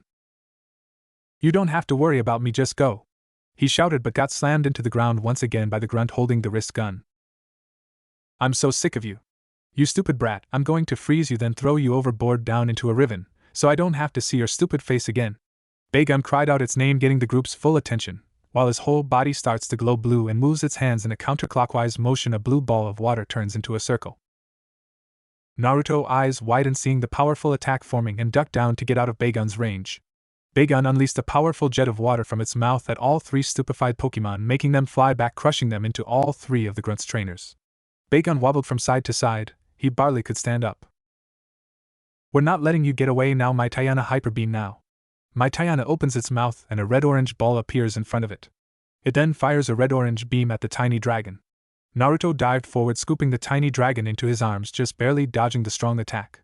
The explosion caused the airship to wobble and shake more. The attack itself caved a huge hole in the wall of the aircraft into the outside. The blonde cradled the green dragon type in his arms before looking down from so high in the air. Before then, the smoke soon cleared. I could try making landing in the tree line, so the branches will break my fall, but we're so high up I may not make it, the Naruto nervously thought, but then looked down at the exhausted-looking Baegun in his arms, barely staying conscious. I have to at least try for Baegun. The blonde shut his eyes and jumped down from the airship below, holding on tight to Baegun, shielding it as best that he could, so he would take the full impact of the fall. Don't worry, I will protect you, he said, hugging onto the dragon tight while the pair was free falling from the sky. Baegun shut her eyes from the intense air pressure from the fall and from the tears that flew down its cheeks, already knowing the blonde child would not survive the fall, but still selflessly held on tight, trying to save him. Baegun buried her face into the child's roughed-up t-shirt and also held on tight to the blonde, not letting go, no matter what the outcome may be. The blonde was getting closer to the ground, still holding on tight, but soon his body becomes surrounded by a light blue aura, stopping the blonde midair from making any contact with the harsh ground. Blue eyes snapped open, seeing he was floating midair, looking around confused until he spotted his companion floating underneath him with its eyes glowing blue also. Hey Mutwo, How's it going? He grinned childishly at the annoyed look on the powerful Pokemon face. Why am I not surprised, he said, rolling its eyes before teleporting them in a safer location than mid-flight. Mewtwo teleported the pair onto an open field where the captured Pokemon were waiting for them. When they arrived onto the scene, all the Pokemon cheered in excitement and happiness seeing the two finally safe. The blonde smiled seeing Bagon safe with its friends celebrating, then looked up at the powerful psychic type with its arms crossed looking at the cheering Pokemon. Hey Mewtwo, how did you know we were in trouble? The blonde asked. I didn't know, I just knew you did not return to the campsite, so I started searching for your presence, until I stumbled onto this group and they filled me in on what was happening. I had a feeling you were the cause of it. The blonde rubbed the back of his head in embarrassment. What you did was utterly irresponsible and incredibly dangerous, Mewtwo said, scolding the child. I know, I just couldn't. The blonde was about to shout back but stopped when Mewtwo Paw shushed him from his angry rant. I know you just wouldn't sit back and watch those humans take these Pokemon. I was just okay, it was stupid but selfless and brave on your part, especially jumping out of an airship. No, you would have died if I wasn't here. The blonde nodded agreement but thanked the psychic legendary for saving them, even though his words were harsh but true. I don't expect anything less from you, by the way. You still are a very intriguing human, Naruto Uzumaki, Mewtwo said with a smile. Naruto just gave him a big grin. The other Pokemon came over to thank Naruto while Bagon nudged the blonde's hurt hand she bit from before. The blonde spotted the guilty look in Bagon's beady eyes and just smiled, rubbing the top of her head in a comforting manner. It's okay, I understand. Don't worry about me, I'm fine. I am just glad all of you are okay, the other Pokemon smiled, nodding. Bagon nuzzled up against the blonde child while licking his wounded hand in apology, and from biting him in the first place. It's really okay. I should have known you were scared and wouldn't really trust just anyone from just being kidnapped from your home. I wouldn't really be trustworthy toward anyone either, he said softly with other rubbed the top of the little dragon's head with a smile. The captured Pokemon were getting ready to leave for home thanks to a couple of Kadabras and Abra in the group. The combining the power of the psychic types will be enough to be able to travel back home with no issues. You all keep each other safe, you hear? The blonde smiled at the Pokemon getting ready to leave. The blonde bent down, rubbing Bagon's head once more. Take care of yourself, Bagon. You are really amazing. Bagon had tears in her eyes but shook them off before hopping into the startled Uzumaki's arms. Bagon turned around talking to the others before they all looked at each other in surprise before smiling, agreeing wholeheartedly with Bagon's choice and staying with the blonde child. Do you want to come with me, Bagon? The blonde said softly while the shiny Bagon blushed pink while nodding back then the child in acknowledgement. The rock-head Pokemon waved her arms, nodding back to the others. Teddiursa and Geodude smiled, just happy seeing their friend happy. The pairs of psychic types' body glowed white, and the other Pokemon waved by became surrounded in a white light before disappearing back home. Bagon, you and I are going to get stronger and become the ultimate team. The blonde cheered with the tiny dragon nodded in agreement. The blonde teen grinned, petting her smooth scales when she purred happily. They have been together even since he started his travels with Mewtwo, his first Pokemon he had caught. Where are we headed now? Nova quested their next destination. To Santalin City for my first gym badge. The teen replied back, petting Hikari as she held tightly to her father figure/trainer. Do you have an idea on who you're going to use? Nova questioned. Nope, not yet, but I will decide when I make it to the Pokemon Center. No worries, the blonde said with a carefree voice. The blonde could feel Nova was rolling his eyes at the blonde's nonchalant attitude, so just kept silent, going back to sleep. Naruto was excited to finally start earning gym badges and compete in the Kalos League. It was just a small stepping stone toward his goal in being the most powerful trainer in the world. He knew with his team by his side he could do just about anything. As the young Uzumaki and his team were almost to Santalin City, but the blonde decided to stop for a break to let his teammates relax outside their Pokeballs. Naruto told Toru to land by a lush waterfall. From a distance, the waterfall had been like a silent white stream cascading over the rocky outcrops. As they had drawn closer, the noise had increased steadily until they were only a few hundred meters away. They could no longer even shout to one another over the deafening roar of the water. Closer still they drew until they were in the plume of water vapor that hung over the plunge pool. Naruto hopped off Toru before landing on the ground swiftly. He stood in awe. This is the perfect place to set up for lunch, he smiled, patting Toru's muzzle for her fast flying as she purred from the blonde's attention. The blonde patted Hikari, as well as she still held on tightly to her father figure, as he reached inside his tattered cloak, fishing out all his very assorted Pokeballs, releasing all his companions from their capsules at the same time. In a flash, all his Pokemon stood in different places, looking from one place to another in curiosity. Hey guys, we are stopping for a quick bite to eat before we make it to Santalin City for my first gym badge. I just wanted you guys to take a break and relax for a bit, the blonde grinned, looking at every single one of his Pokemon, large and small. I also want to introduce you to our new friend and teammate Aim. He will be joining us during practice battles and swimming drills. I know you guys will help him out with training and getting him adapted to the way we do things, Naruto said to all as his Pokemon as they all nodded their heads in supporting the young water type. Naruto let his team relax until he finished preparing lunch. Nova and Tora flew off saying they will return when lunch is ready, and the blonde nodded watching them fly off before cooking the meals. While finishing unfolding the table, the blonde made a spread of fresh bread sandwiches, mounds of fragrant wild rice, sweet-smelling herbal soup, and for the dessert course a blackberry pie. When the young Uzumaki brought all the saucers full of sandwiches over to the entirely clad table with one in my hand and a pitcher of fresh lemonade in the other, the blonde smiled, spotting Thor and Hikari playing a friendly game of tag with Aim in the lush fields. While the blonde waited for the soup broth to finish boiling, he grinned, holding up his now updated Pokédex to each one of his Pokémon to get updated data from them. The blonde received Thor from an ex-member of Team Snagem. The blonde traveled all the way out past the Hanan region, the blonde stumbling upon the outside desert of the Or region. The Or region was listed as a distant land separated off from Hanan. The desert of Or was covered in rolling hills. The wind stirs up the wispy sand, and the sun's never-ending rays beat down on the blonde mercilessly. Salty sweat rolls off his nose, stung his eyes. The blonde's clothing was overwhelmingly hot and sticky. The stiff, desert breeze blows sand into his purple eyes and making his blonde hair stiff with salt. The teen's tongue feels as if it's coated in fur, and his lips are chapped and dry.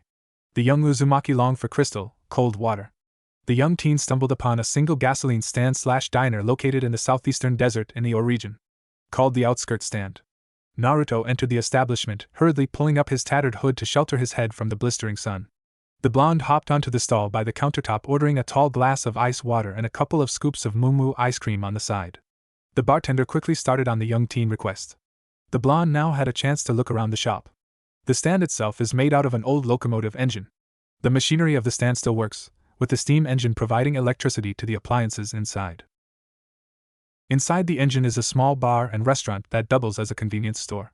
Weary travelers can rest in a booth and sip refreshing drinks while listening to the radio or jukebox. There is also a television, often showing the news. Or has no wild Pokemon and has only a few starting to pop up in specific locations, known as Poke Spots. In these circumstances, trainers use Pokemon imported from regions of the Pokemon Nation, primarily Johto and Hoenn. Pokemon battles are, for the most part, double battles. There is no form of a Pokemon League in Or, but instead, a variety of facilities which offer constant battles. The blonde was enjoying his frozen treat before noticing a customer that looked like a lab assistant leaving the shop rather quickly, with a couple of shady folks following the frightened researcher closely. The blonde hurriedly paid the bill before leaving a generous tip for the shop owner on the countertop, already tailing the group leaving. When finally making it out to the front of the shop, Naruto overheard them arguing about some stolen Pokemon, and that their leader dislikes being deceived by traders. The scientist held up his hands in a pleading manner, hoping to resolve the issue peacefully. But it seems like the other punks did not want to resolve things calmly, as they each drew out their Pokeballs, releasing a Golbat and an Ariados. Naruto unclipped a special Pokeball from his waist. It had a green top decorated with 4 red dots slanting toward the center button on both sides of the vertical midline on the top half and a gold dot near the top part of the ball's top. A friend ball. Go Tori, use Fire Blast now. The shiny Salamence opened her jaws, releasing a powerful star-shaped stream of fire from its mouth at the two opponents, making them both faint from the overly powerful attack. The grunts quickly returned their fainted Pokemon before retreating from the scene, immensely terrified of the huge dragoness, as she roared after the cowards running away. The researcher was named Hordle, and he was so appreciative toward the blonde he gives the young teen an Elekid in exchange for helping him from being ambushed by those followers of Team Snagem. He explained to the blonde he used to be a member of Snagem and work for them, but decided to save the Shadow Pokemon instead. Shadow Pokemon are created through an undisclosed process that removes the Pokemon's emotions, turning it into a soulless fighting machine. Hordle asked the blonde to take good care of Elekid, knowing the blonde would be a better trainer for the small electric type than he ever could. Naruto decided to name the electric type Thor. The blonde wanted to check if the electric type would like the nickname when he got a chance to ask it. Naruto thanked Hordle before hopping onto Tora's back before leaving for Unova once again after receiving an unexpected phone call directly from Professor Juniper Lab about gathering some Pokédex data.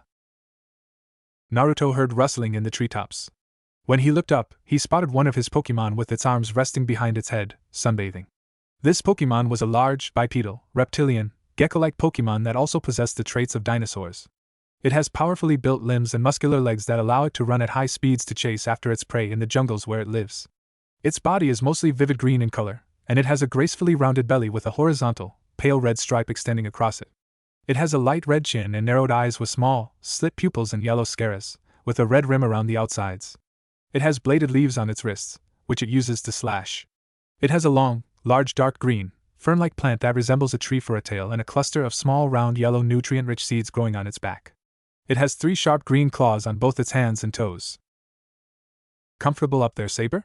His grass type muttered out a half-answered replay before dozing off in the treetops. The blonde shook his head, lifting up his Pokédex to record the data he found. Sceptile, forest Pokémon. It agilely leaps about the jungle and uses the sharp leaves on its arms to strike its prey. The leaves growing on Sceptile's body are very sharp-edged. This Pokémon is very agile. It leaps all over the branches of trees and jumps on its foe from above or behind. Level 60 Abilities, Overgrow/Unburden. This Sceptile is male and registered to Naruto Uzumaki. Naruto smiled. Saber was a happy little Trico when he came with him when he first started his voyage in the Sinnoh region, but Saber wasn't his Pokémon, to begin with. The south exit of Pastoria City in the Sinnoh region, where the Great Marsh was first opening up to the public, Naruto was one of the first ones in exploring the great swampland area, making sure everything was safe, and no one was breaking the guidelines, and the Pokémon were living happily since the blonde could communicate with them. Professor Rowan wanted the young Uzumaki to make sure everything was working efficiently. The blonde was about to turn back toward the entrance before noticing something crying out in pain. The blonde raced toward the sound. The young child found a severely injured Trico leaned up against a dead log, conscious but weak. The blonde quickly laid the small grass type down onto the lush grass, putting his palms flat facing the frail gecko. The blonde's hands were glowing a light greenish color, healing the Pokémon's wounds at a rapid rate. Trico's eyes snapped up, suddenly feeling better all of a sudden. Trico was surprised seeing the human child healing it with nothing but his hands. "It's okay, Trico, I am almost done," the young boy informed the small grass type.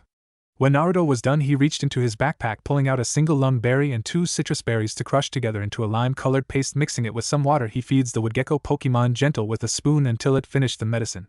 Naruto finally asked what happened to it. The woodgecko scowled while clenching its paws in irritation, explaining to the blonde how its trainer abandoned it because it was too weak and wanted to catch a better grass type while he in the marsh. Naruto's eyes sudden change of his deep cerulean eyes turning crimson from just hearing about Trico's previous trainer. Naruto held his head for a second, holding back the overwhelming power surge overcoming his tiny body. "Naruto, you must stay in control," Nova voice called out to the blonde from inside his master ball around his neck.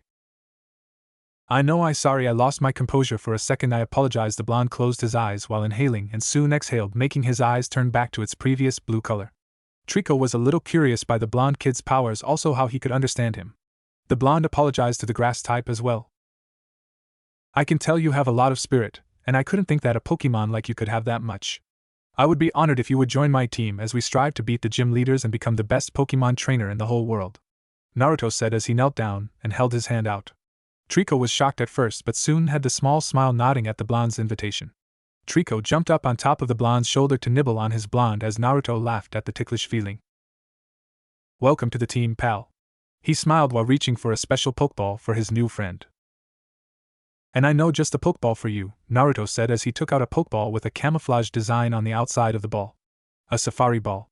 He touched the ball to Trico's head, and Trico was sucked in, and after a single shake, it dinged, indicating Trico was caught. Naruto immediately released the woodgecko from its Pokeball as it crawled up on his shoulder to nibble once again on the blonde's scalp playfully. The blonde laughed, thinking for a minute, then nodded, looking up at the playful Trico.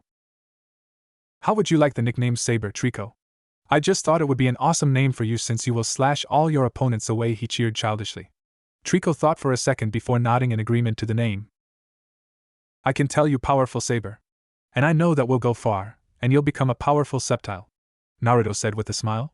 Saber nodded, still on top of the blonde child's head, while the pair walked back to the front entrance. Saber changed over time when he fully evolved to a Sceptile, not in a bad way, he just became lazier when he's on a break. Don't misunderstand, Saber was not disobedient or anything, he would instantly come running if his blonde trainer needed him for a battle or training drills. But if the forest Pokémon did anything with his free time, it would be napping in a large tree nearby. That would be on the very top of its list. Speaking of lazy Pokémon, a loud snore interrupted the blonde's blue gaze, caught the form of a giant, green, serpentine creature. It has red-tipped, rudder-like wings on its shoulders and down its body, and similarly patterned fins on the tip of its tail. Yellow ring-like symbols run across the length of Rayquaza's body, and it has an additional yellow ring on top of its head. Rayquaza has 2 limbs with 3 clawed hands, and 2 extended, flat, horn-like structures on its head, with 2 shorter horns along its jawline.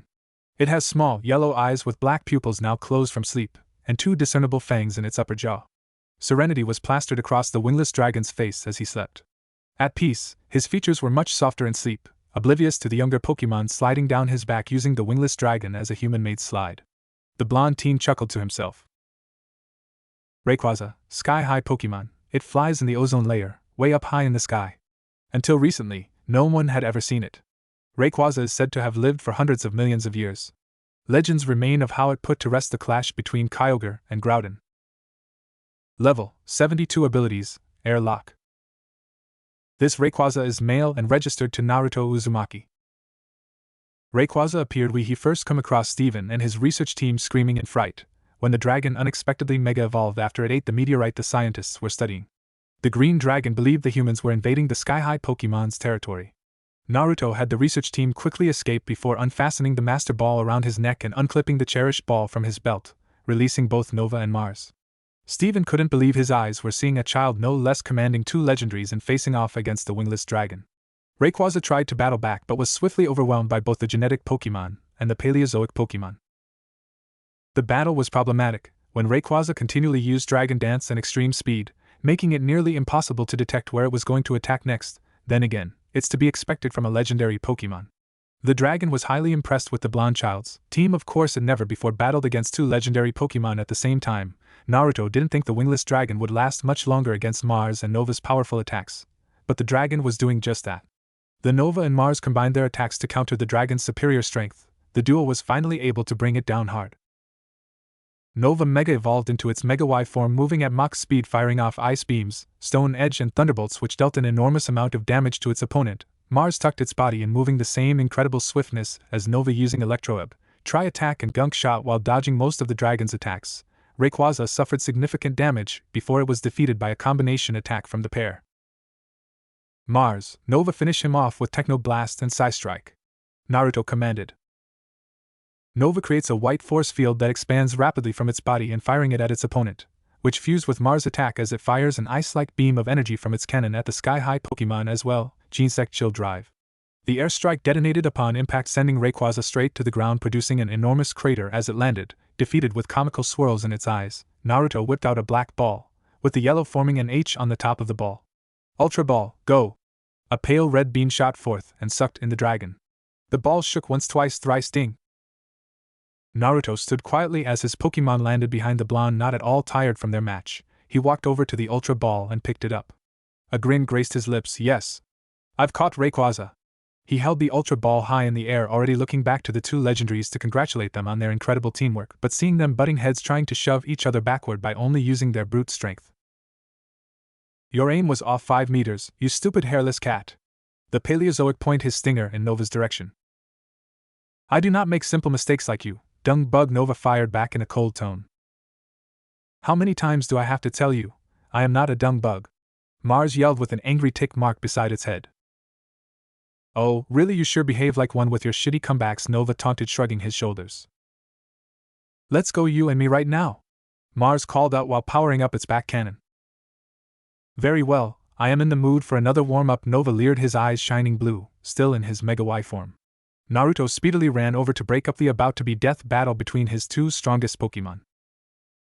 A day of rest, and his team was back at 100%. He made sure that they stayed within their Pokeballs until he spoke privately with the Hanan champion about what he witnessed. Steven ensured the blonde that his secret was safe with him in the custody of legendaries. The champion was so impressed by the blonde's quick intellect and battling style, he offered the blonde a small job confidential within the associates of the Devon Corporation. The blonde agreed, in doing a few side jobs, mostly helping out with specific research and revisions of the main Pokédex data from time to time.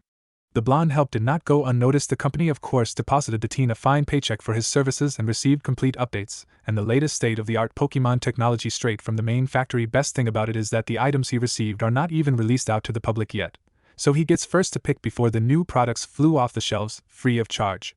Naruto also received Chrome as a special gift from the Hanan champion himself. Naruto chuckled at the memory in fighting Rayquaza. That was almost the only time his 2 powerhouses worked together in taking down an opponent. They made a fantastic team, even though they didn't think so. Sora carefully rolled onto his side and looked at the blonde with one eyelid open, shooting the teen a blank look while letting out a lazy yawn. Not caring that the young Pokemon were hopping all over his still body. Naruto rubbed the sky-high Pokemon's snout softly before walking over to the edge of the lake. Sora closed his eyes once more, satisfied, giving a peaceful aura. Naruto suddenly felt a firm shove followed by a deep growl coming from behind him. The blonde looked over beside himself, spotting a massive quadruped, yellow feline Pokemon with black stripes on its body. Its iris is red in color with a black pupil. It has a purple mane on its back, with white fur around its face. It has a thin, light blue-colored tail with a spark-shaped figure at its tip. It has a black forehead plate, with a light blue muzzle in the shape of an X. It has 3 claws on each of its feet. The blonde chuckled, stroking the purring saber-toothed feline as it nuzzled against the teen's side, wanting affection. Raikou, Thunder Pokemon. The rain clouds it carries let it fire thunderbolts at will. They say that it descended with lightning. Raikou embodies the speed of lightning. The roars of this Pokemon send shock waves shuddering through the air and shake the ground as if lightning bolts had come crashing down. Level 62 Abilities: Pressure/Volt Absorb. This Raikou is male and registered to Naruto Uzumaki. Naruto first comes across Zeus when the child was training with Nova nearby. Raikou was lured away by Team Rocket agents, using a device invented by Professor Sebastian. Raikou freed the electric-type Pokemon trapped from inside the machine the agents were using. With Raikou there, they turn on the device to protect themselves from Raikou's electric attacks. As Raikou was beaten, Naruto stepped in to prevent Team Rocket from harming Raikou even further. Naruto released Toru and Tessa to battle against the grunts, making them retreat.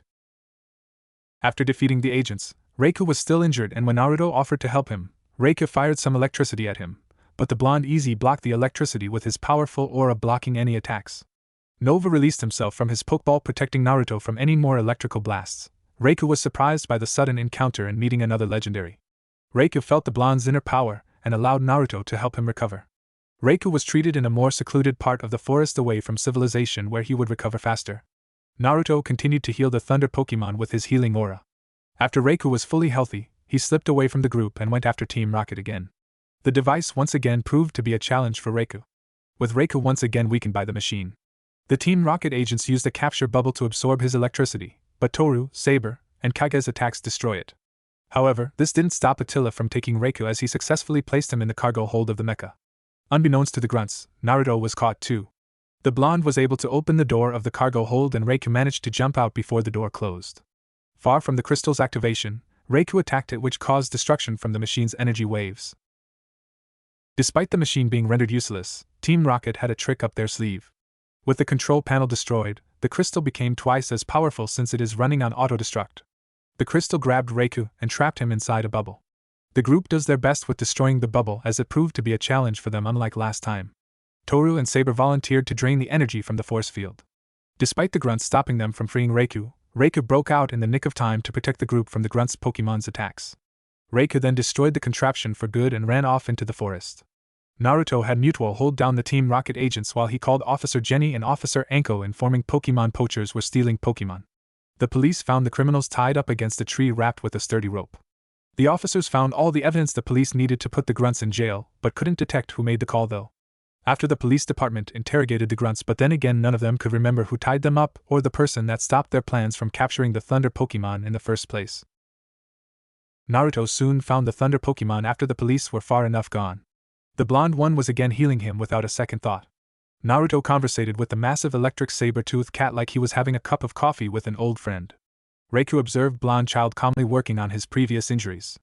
Although the cat still shot glances at Nova leaning against a tree, from time to time, while the Naruto offered a few stress berries and lump berries of any status issues.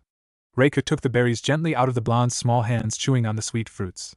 When the berries were taking effect, the blonde packed up the rest of his supplies and gear, getting up ready to wave goodbye to the Thunder Pokemon, but stopped when the electric cat as well stood up the same time as the blonde. The Thunder Cat was a few inches taller than the human child when standing face to face. Raikou brushed up against the blonde child as he allowed Naruto to stroke him as he purred. "How are you feeling?" Red eyes slid over to the blonde child as he finished petting him. "I don't think Team Rocket will come back anytime soon. Nova erased all their memories and everything dealing with their schemes, so you're safe now." Sabertooth Cat dipped his head down momentarily, letting out a soft growling in gratitude.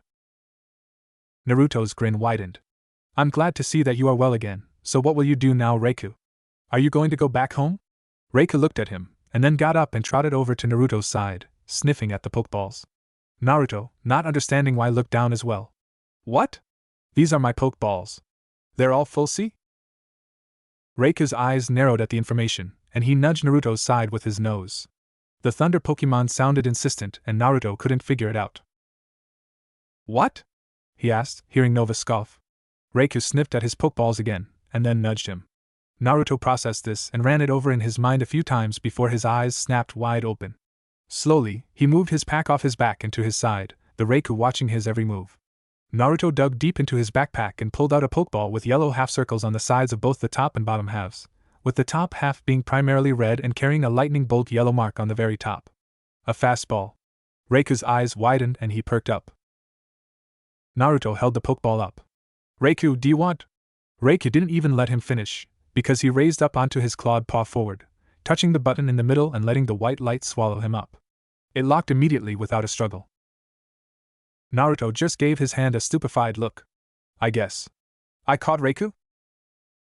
I am assuming you earned Reiku's respect in a way. The blonde looked over to his first Pokemon with a confused face.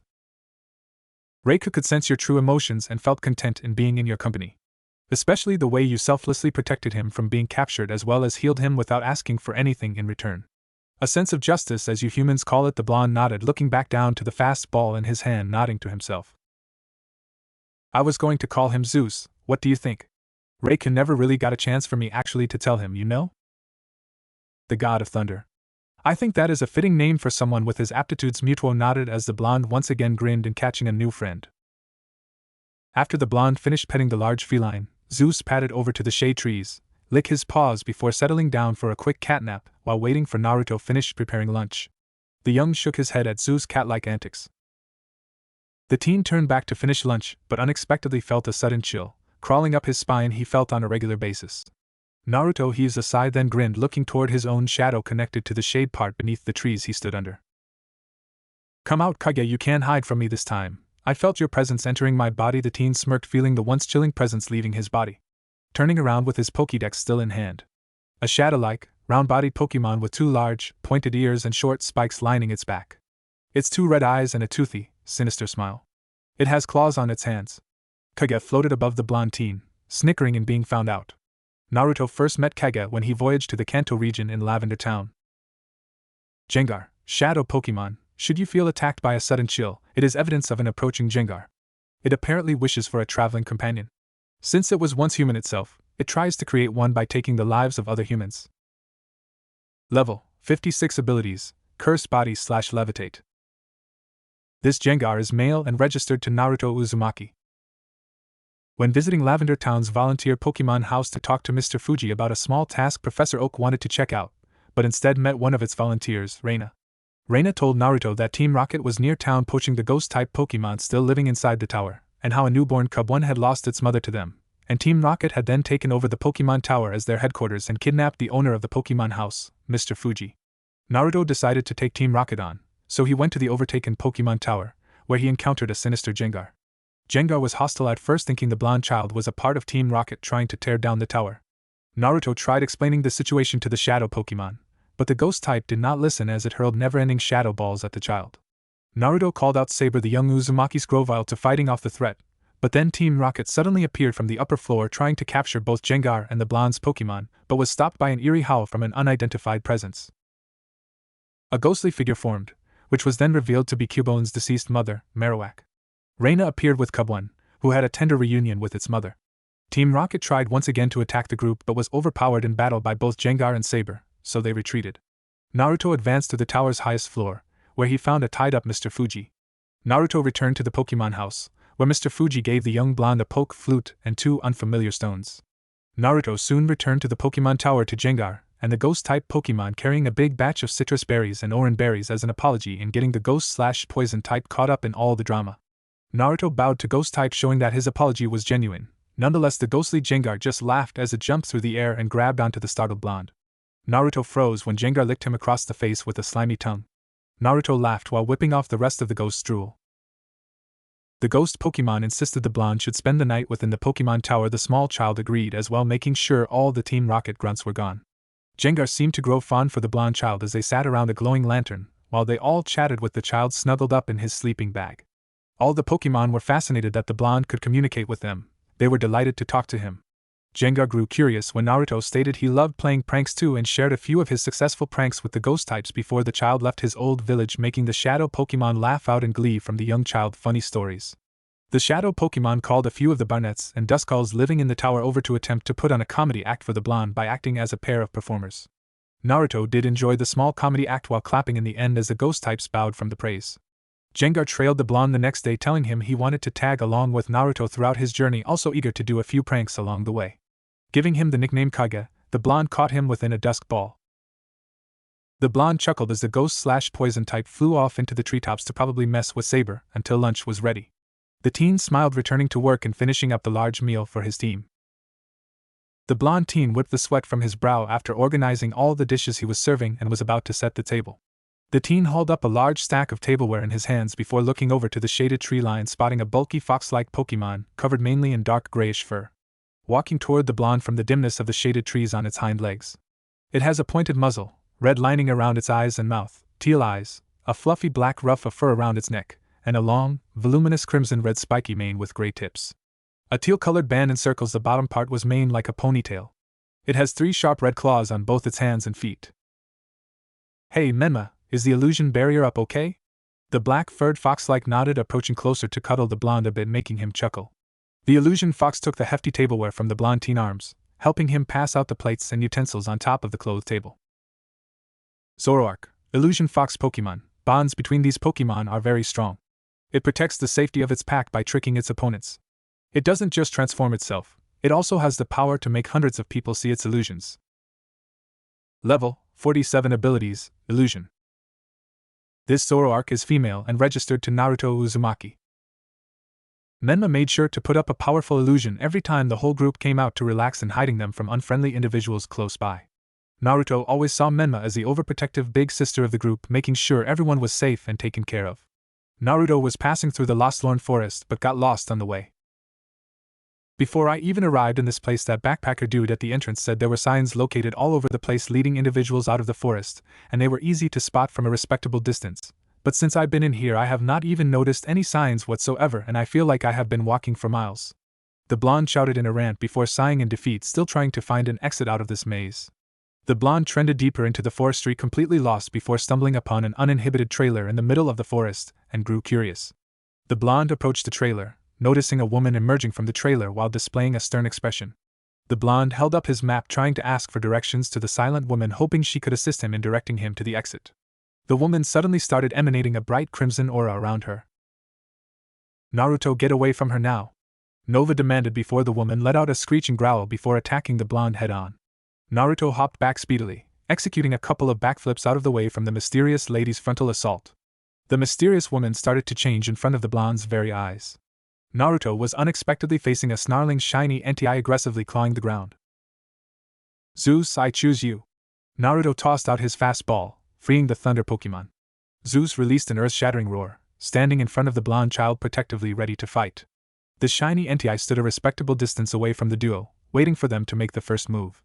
Naruto quickly ran through strategies in his head. He knew that the wild Entei was slower compared to Zeus. By looking at the way it was waiting for them to make the first move, Zeus would be best to try countering its speed. "Okay, Zeus, I don't know what it will throw at us, so don't let your guard down," Naruto ordered, and the saber-toothed cat nodded in understanding. "Right, let's do this." Sprint ahead by zigzagging towards him. Zeus didn't hesitate and followed orders. Then, just as expected, the shiny Entei momentarily vanished from view before reappearing directly above the thunder Pokemon.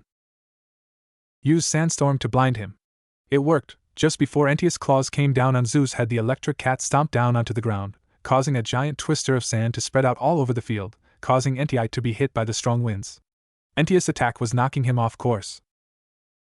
The fire type got its barring together before fired a scorching hot flamethrower. Its mouth flicked with flames before it unleashed the flamethrower directly into Zeus. The flames were so intense it completely blew away the sandstorm, the high temperature utterly canceling off the dust tornado. "Dodge it, Zeus!" He jumps back as of the command. Entei also bounced back to avoid any further damage from his opponent, but Naruto was already planning ahead. "Use Bulldoze now," the blonde commanded, and instantly Zeus stomps down on the ground, creating a shock wave onto the ground. The shock wave then crashes directly into Entei, causing it to cry out in pain. After the wild Entei received a fair amount of damage, A shimmer of black flames enclosed over the legendary fire type, before the illusion dispersed, revealing a snarling Zoroark in its place. The dark type tried jumping back to avoid further damage, but then again Naruto was already cooking up a strategy. Rock Smash, Zeus! The said attack shined white before its claws smashed directly into the dark-type Pokemon, doing double the damage. The lone attack had enough force to send the illusion fox skidding back, flinching from the pain. Now use Calm Mind before it attacks another time, Naruto shouted, getting on the defensive now that Zoroark was out of range. Zeus stood ready, surrounding himself in a colorful barrier, increasing its power, waiting for an incoming attack, which finally came in the form of a speedy shadow claw swinging horizontally, trying to hit the saber-toothed feline. Counter it with Iron Tail. Both attacks collided, making small sparks fly off in different directions. Equally, both Pokemon held their ground, with Zeus' bright white tail smashing against Zoroark's black aura claws. Now jump over his claws and then use Wild Charge. The Thunder Feline did as the child instructed. Zeus cancelled his attack before soared straight over the dark type's limbs, completely getting some air before its body becomes surrounded by yellow electricity, before tackling the fox, leaving a massive explosion in its wake. Zoroark tumbled out of the haze of smoke onto its back from the blow, obviously dazed.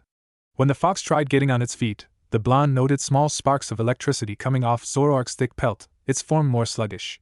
Noticing the dark type was now paralyzed from Zeus' previous attack, now's my chance. Finish this by using Aura Sphere, Naruto ordered the Thunder Pokemon follow through. Zeus opens his jaws, forming a bright, light blue orb of energy in front of it. It then fires the orb at the sneering fox. As soon as Zoroark got back onto one knee, the attack hit instantly, finally knock it out of the battle, Zoroark blacking out. The blonde hurriedly pulled out a special Pokeball that was entirely black with a gold band around the middle as well as a gold button, and carries rings of red on both halves, which themselves are flanked by rings of gold. A luxury ball. Naruto tossed the luxury ball in the direction of the downed dark type.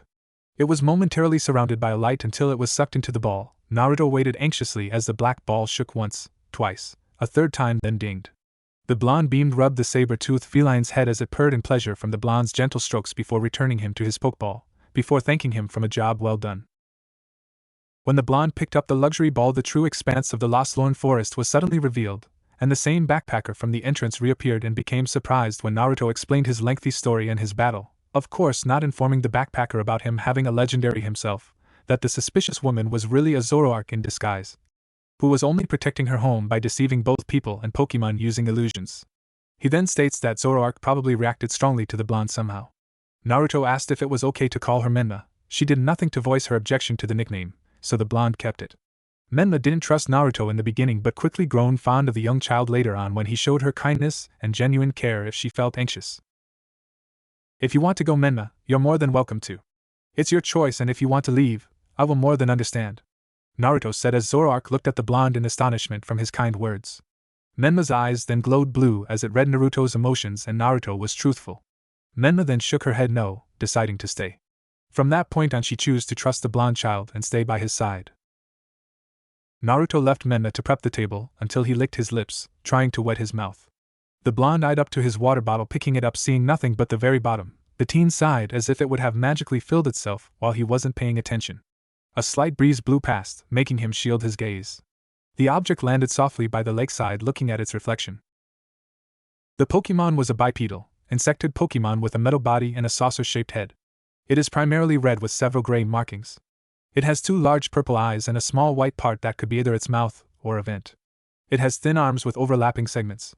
Each arm ends with a single, pointed claw. There is a gray circle on each shoulder, and a gray band around its abdomen. Its segmented legs each end with a large, upward curving claw. The powerful cannon on its back and other enhancements were added as part of the bizarre modifications made to it by Team Plasma. G-Sect, Paleozoic Pokemon.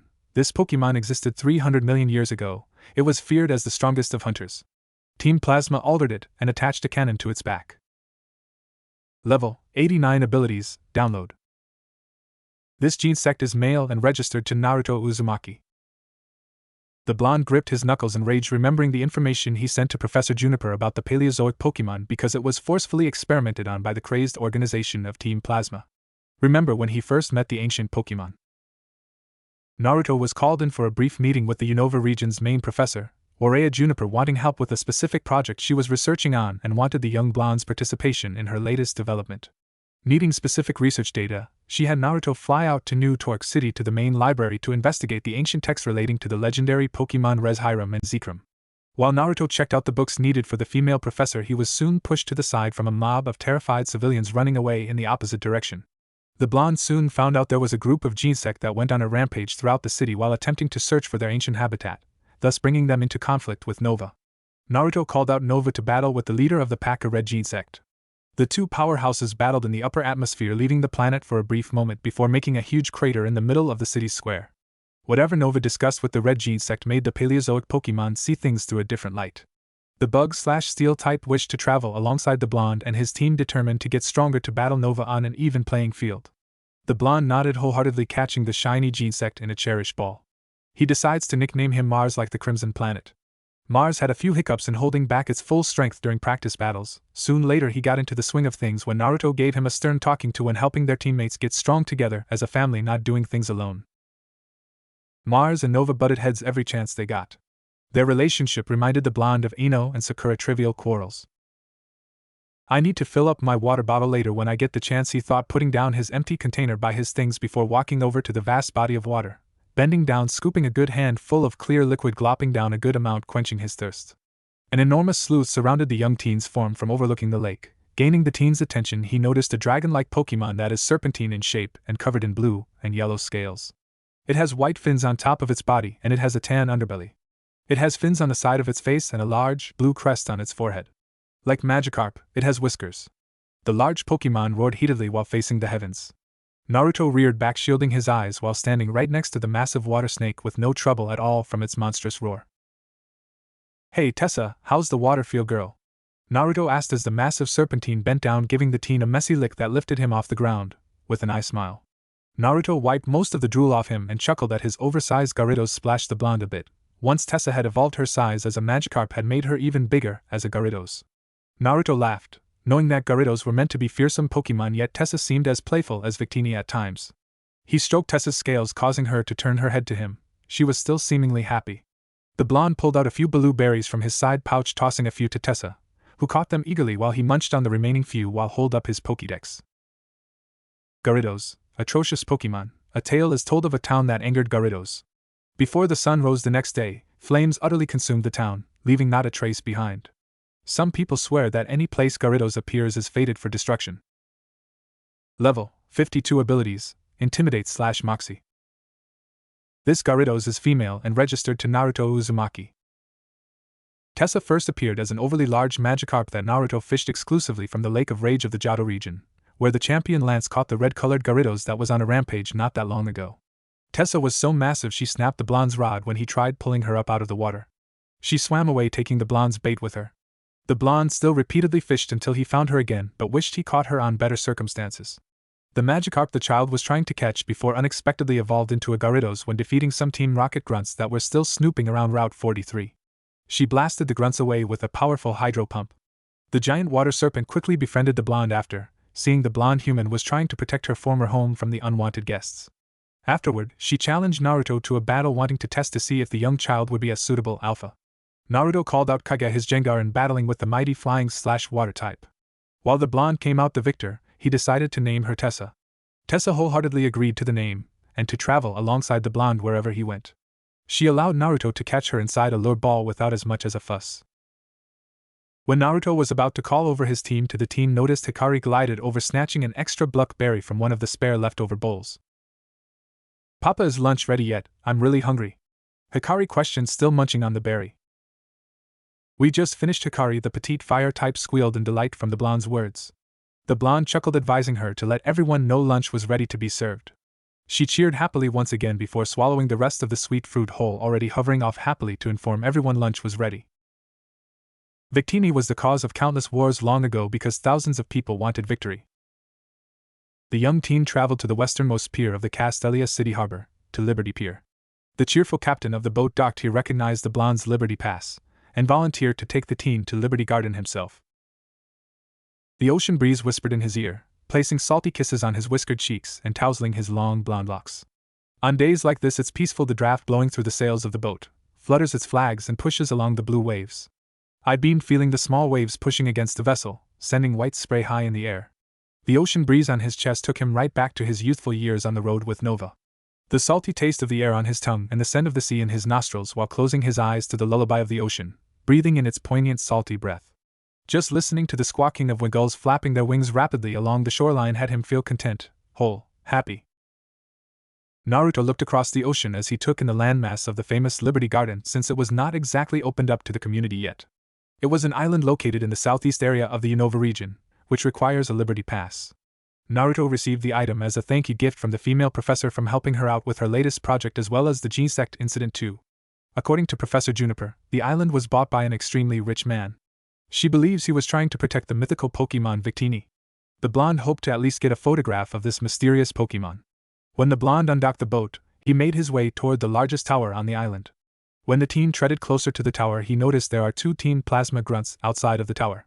The grunt quested why the blonde was there before calling out their Pokemon to attack the teen. The grunts sent out a patch rat and a sandile. Menma, let's go.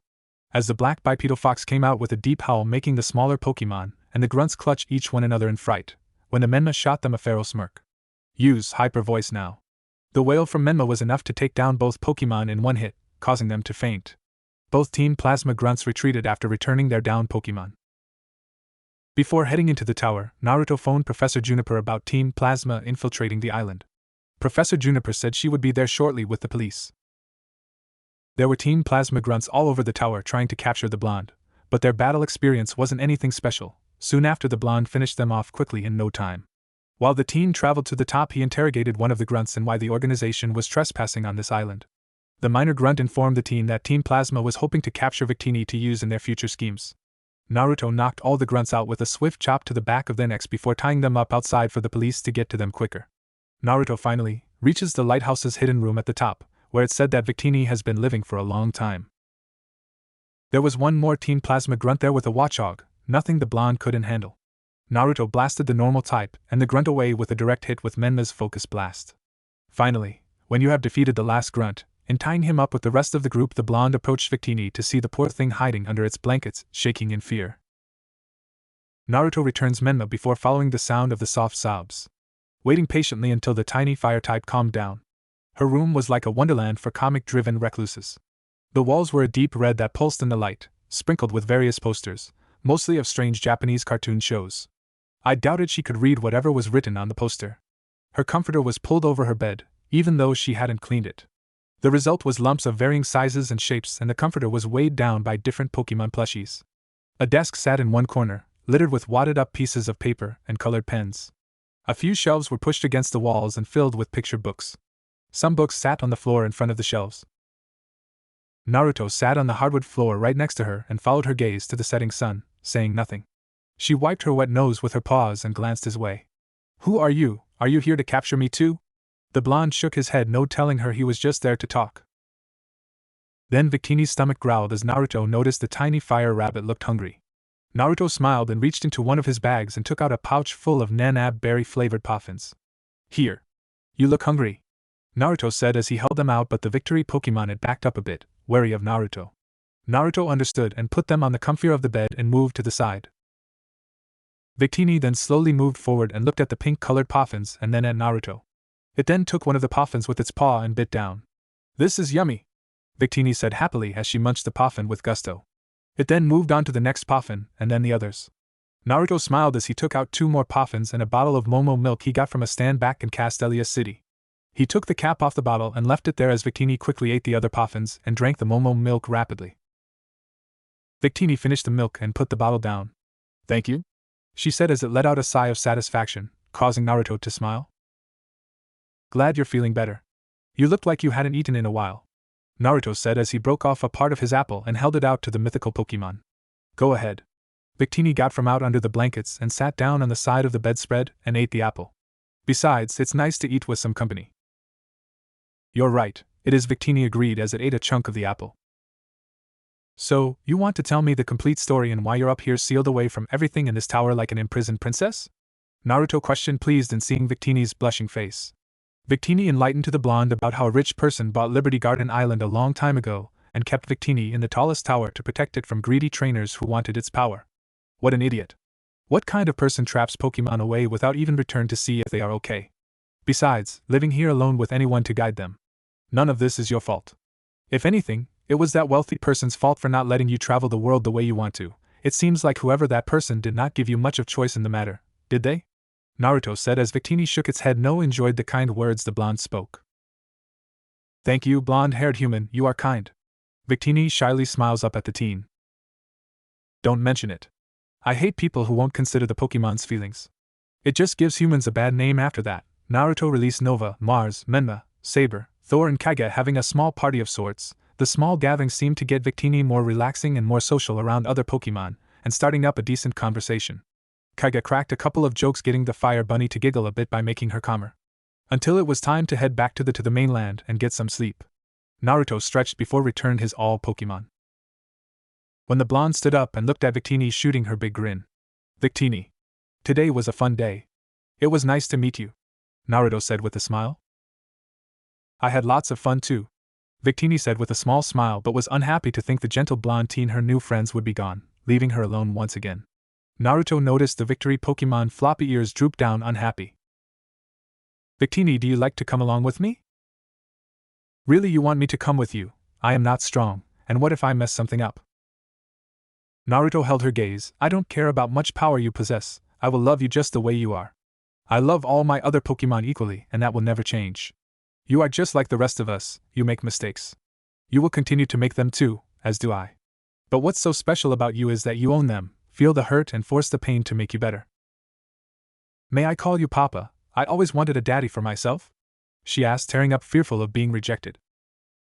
You may call me whatever you like, but of course I'll be your Papa. And you will be my little princess. I am going to take good care of you. Hikari, my little light. He stroked the victory Pokemon, softly brushed her warm fur gently.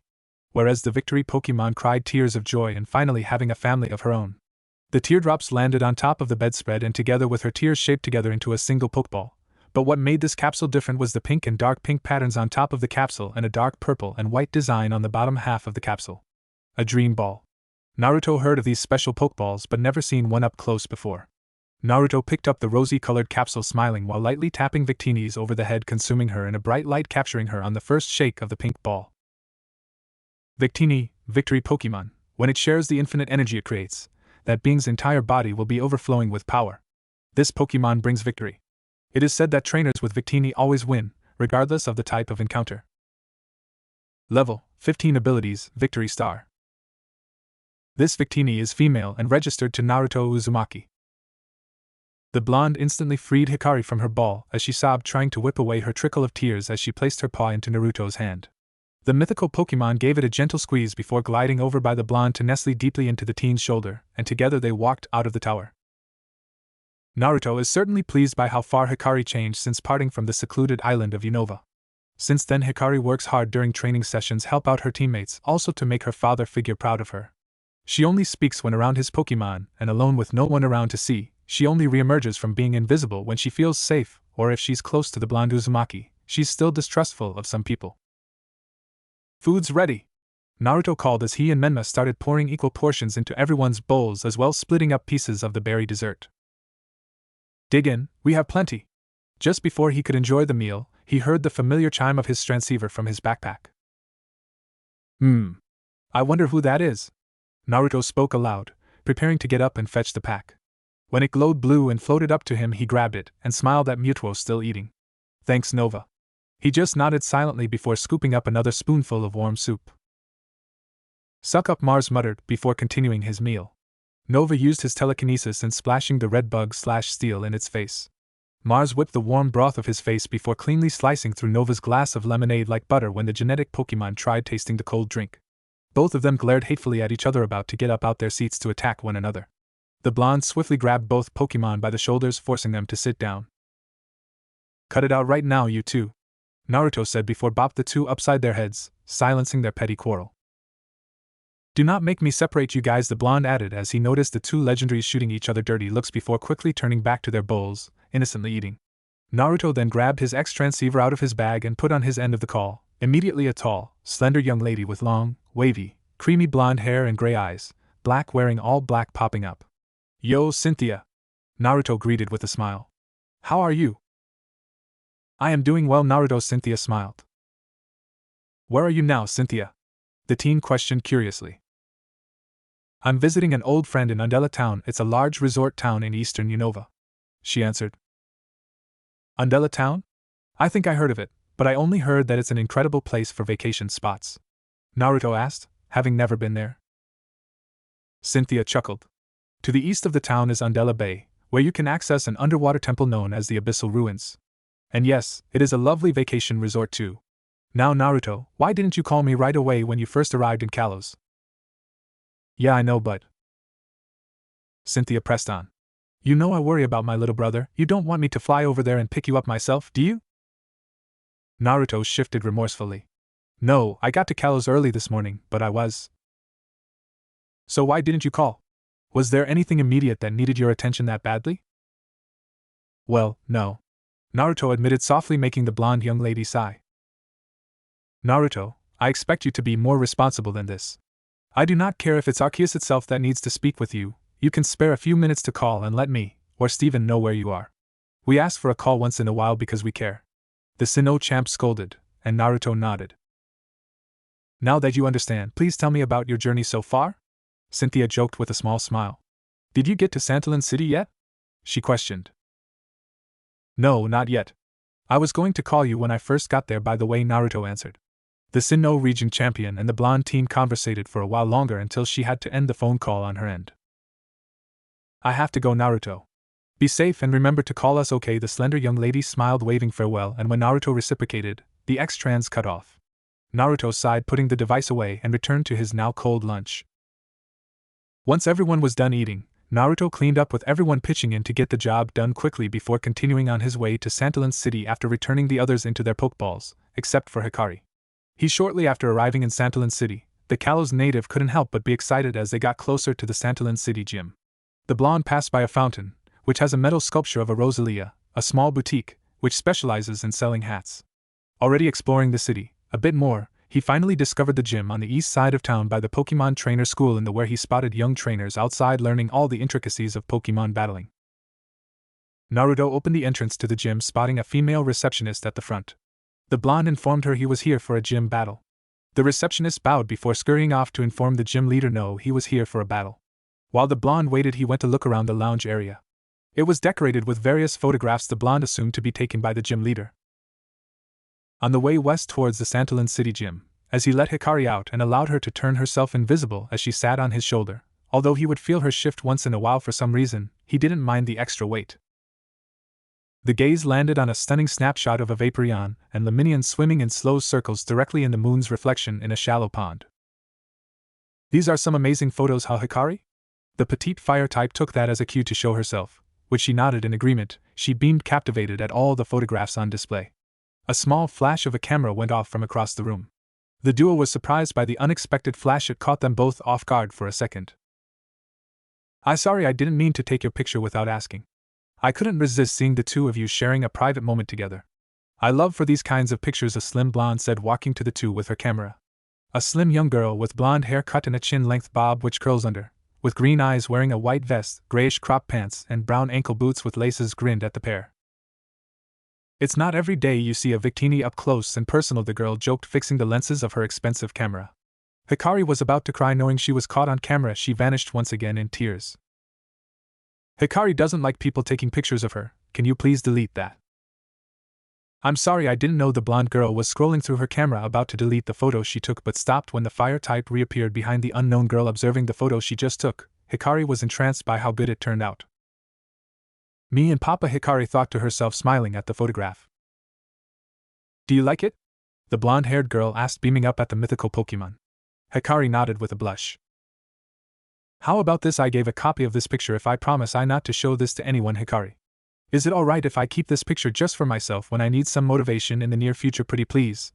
Something this special is a shot of a lifetime. Viola asked, pledging with a bow to the mythical Pokemon hovering behind her. Hikari thought for a moment before nodding in agreement, indeed wanting the image of her papa and her for herself to keep. The blonde girl fist pumped in enthusiasm. Oh, by the way, my name is Viola, the Santalin City gym leader and a user of bug-type Pokemon as well as a professional photographer. It is nice to meet you both. She reached out, shaking the hand of her fellow blonde. Hello Viola, my name is Naruto Uzumaki and you just met Hikari. I was hoping to challenge you to a gym battle, he exclaimed in excitement. Very well. I accept your challenge, Naruto. Follow me this way to the battlefield, she said as he followed the female gym leader, as Hikari glided over to perch herself back on Naruto's shoulder. Viola slid the doors open to reveal a conventional battlefield, but the outer exterior looks like a greenhouse. I like your gym's design, the teen said in admiration. Thanks, this place was as well created as a statuary for bug-type Pokemon to live if incapacitated, and it's also perfect for live shots on my free time. She smirked while adjusting her camera around her neck. How are we going to do this? He exclaimed, turning away from the female photographer before walking over to the opposite side of the battlefield, spotting the receptionist going toward the middle as the judge. Viola walked over to the other end of the room while the gym assistant stepped toward the middle to be the battle official. All right. This is a 2-on-2 battle between gym leader, Viola, and Naruto Uzumaki.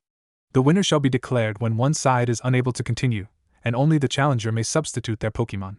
Are the conditions understood? Both blondes nodded. Very well then, let's begin. Trainers, please send out your first Pokemon. The gym assistant called out to the two trainers. Viola and let out her first Pokemon, a Surskit. A blue insectoid Pokemon. There are semicircular pink markings under its dark, circular eyes. It has a round body with 4 long, skinny legs extending from it.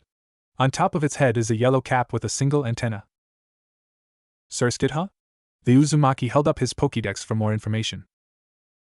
Surskit, pond skater Pokemon. When this Pokemon senses danger, a sweet fluid oozes from the tip of its head. The taste of it disgusts bird Pokemon. If it's in a pinch, it will secrete a sweet liquid from the tip of its head. Level 12 abilities, Swift Swim/Rain Dish. This Surskit is female and registered to Viola. Alright, let's go, Thor. The small electric type came out, rotating his arms, charging up for battle. Match begin. The ref shouted, signaling the battle.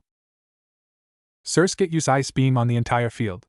The little water bug covers the field in a solid sheet of ice. Elekid almost slipped before catching himself. Surskit use Water Pulse while Elekid's guards down the pond skater Pokemon gracefully skated across the field, gracefully making its way over to Thor. Surskit lifted up its 2 front legs before firing the ball of water at its opponent. Thor crossed its forearms, blocking the orb of water, but the attack still connected, slammed roughly against the electric type, making it slide back a bit. Jump and use Mud Shot. The pond skater Pokemon shot up the air, firing a massive ball of mud at Thor head-on. Thor used Cross Chop into the battlefield to use the ice as a barrier. Thor crosses its arms to form an X, ramming the icy ground with its crossed arms and pushing them back with its hands, pushing the frost up like a buffer, using defensive ice as a shield from her attacks. Use Thunder Wave now. The Elekid did as he was told, releases a stream of electricity at the opponent from its body, trying to paralyzing the tiny water/bug type. Dodge it quick, Surskit. Viola commanded, desperately hoping her Pokemon can dodge the small blast of electricity. Surskit hastily dodges the bolts of yellow electricity, just barely getting away.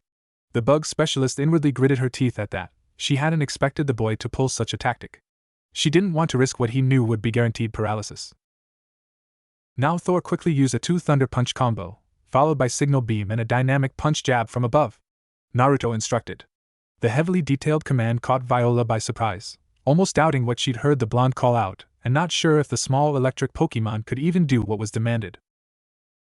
Thor did as he was told, flipping back slightly as both of his fists surrounded itself by yellow electricity, making the ice around him start to melt before concentrating and aiming the multicolored beam from its antennas, canceling out the ground-type attack, having them collide with an explosion, making everyone cover themselves from the aftershock.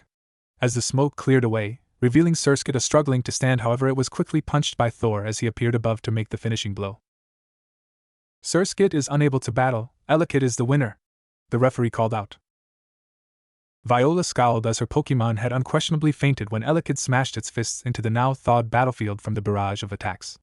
At that moment, she thanked it for battling hard before recalling back her down Pokemon. The bug-type specialist watched as Naruto praised Thor. Before getting ready to call out her next Pokemon, she called out to the Uzumaki, "You really good, aren't you? Is this really your first gym battle?" The bug gym leader questioned. "It is. Why do you ask?" Naruto asked, confused as he recalled Thor back to his side. Viola gave a small smirk to her fellow blonde. "Because you battle like a veteran trainer, the way you are in total sync with your Pokemon, it's truly astounding." Naruto scratched the back of his head, bashfully thanking her for her kind words before the referee started the match once again. Go Vivillon! A butterfly-like Pokemon came out, adorned with pinkish colorful decorative patterns on its wings. It has a round, grayish body with large, black, pixelated eyes and a pair of skinny antennas. Vivillon, scale Pokemon. Vivillon with many different patterns are found all over the world. These patterns are affected by the climate of their habitat. The patterns on this Pokemon's wings depend on the climate and topography of its habitat. It scatters colorful scales.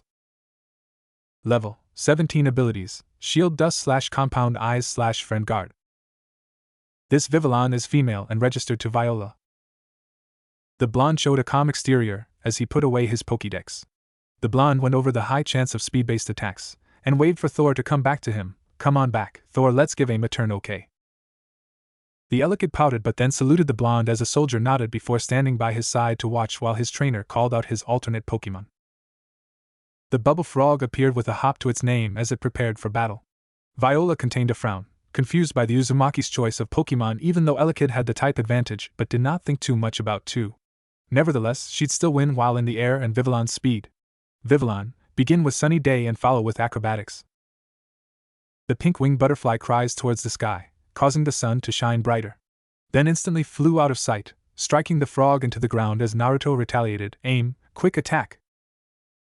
Aim strikes bug type, easily hitting its mark, but wasn't enough damage. Use Water Pulse. Froki creates a blue sphere of energy from in between its hands.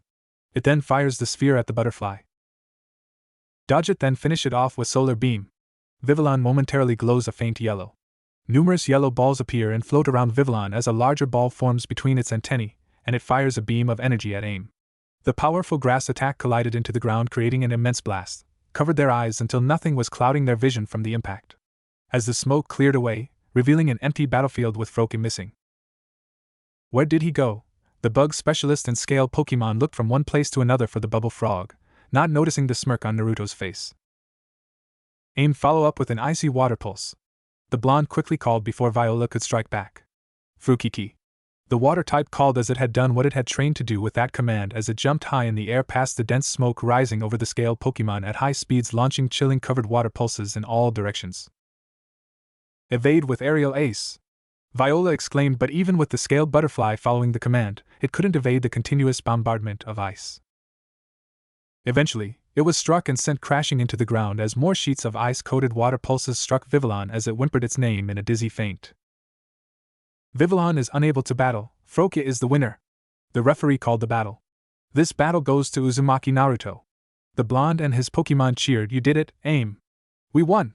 The tiny frog Pokemon croaked in agreement as he hopped over to perch himself onto the whiskered trainer's shoulder, not minding his injuries. Thor also applauded from their win. The gym leader shut her eyes in defeat as she recalled her fallen Pokemon, and giving Naruto a large smirk. You are definitely not what I expected. You're really good. The blonde beamed as he petted Aim and Thor before recalling them both. Thanks, I really appreciate hearing that. Viola grabbed her camera before reappearing once more before the Uzumaki, while the gym official walked over with a small tray hand. You have shown your strength in defeating me. May you remember this battle with pride and humility. The bug-type gym leader wisely spoke as she presented Naruto the bug badge. Naruto put the badge inside his orange badge case. Thank you, Viola, that was an amazing battle, Naruto said, giving her a small bow. Victini was hovering over with a small wave. You bet, I hope we battle again soon, the gym leader exclaimed with a grin, pulling out a photo from behind her back, offering it to Victini. Hikari took the photo in excitement, showing her adopted father, as he patted her head gently. A promise is a promise. I had one of my reliable assistants get it developed away from prying eyes, so you don't have to worry about someone seeing it, she smiled as she walked the pair out. Hikari turned invisible once more when arriving outside. Where are you heading next? Heading toward the next gym badge? She asked as Naruto nodded. Sillage City is to the north of Route 10. You can get there by going through the connecting caves, she informed the blonde, before returning back into the gym as the blonde walked away. We should spend the night at the Pokemon Center, Naruto exclaimed, hurriedly jogged along the way. That was an impressive battle, you two Nova talking about both the electric type and the Bubble Frog. He felt them both shift inside their Pokeballs from the praise. Yeah, but next time let us battle too, Mars said. For once we agree on something, Nova agreed with his fellow legendary. You know I can't do that, you guys will probably destroy the entire gym, the blonde chuckled lightheartedly. This is just the beginning, 1 down 7 more to go. Until my dream can be realized, the blonde opened his badge case once more, eyeing his first ever gym badge, beaming proudly. He closed the case while shifting Hikari on his shoulder to a more comfortable spot, already dashing toward the Pokemon Center to give his teammates the rest they rightfully deserved. Naruto yawned noisily as he stretched his sore muscles. The distant sound of the popping sound from his back from his early morning workout session made him a bit tired. He's been exhaustively training to perfect a brand new ability Nova been teaching him. The Uzumaki had to be at his peak physically and mentally, it shows. Under that sky, a hue so gentle between cloud and baby blue, he watched each bird-like Pokemon upon the wing. It was one of those spring days with a kiss of coldness that somehow heightened the warm rays of the sun. Our favorite blonde paused to admire the flowers, to sense their aromas, to be in the moment with their transient beauty. Beyond all, it was a day of gifts, all there for merely noticing, for letting the steady nature-given happiness in. The blonde was perched on one of the school building enjoying a quick snack of deluxe poke puffs from the local bakery nearby. Naruto wanted to treat Hikari to some of her favorite sweets, knowing she does not like going inside her poke ball even to get healed at the Pokemon Center. She dislikes being away from him for too long and starts to throw a fit. The blonde sweat drops remembering the first time he brought Hikari to be healed at a Pokemon Center. She almost set the whole place on fire with V-Create determined in searching for her papa. She has gotten better each visit when getting her healed at the center. He usually sent them all a message through telepathy in advance. The buttery aroma of the poke puffs wafted tantalizingly under their noses. The blonde gratefully plucked a cake from the paper bag, wincing slightly from the still burning hot surface. Giving it an experimental bite, he was surprised to find how easily the spongy layer gave way to teeth and nearly gasped when his taste buds practically sang under the tangy flavor it was assaulted under as lemon curd oozed into his mouth. Almost immediately it was followed up with a nutty crunch from what he could only guess were thinly sliced nutty berries. It was unlike anything he had ever tasted before.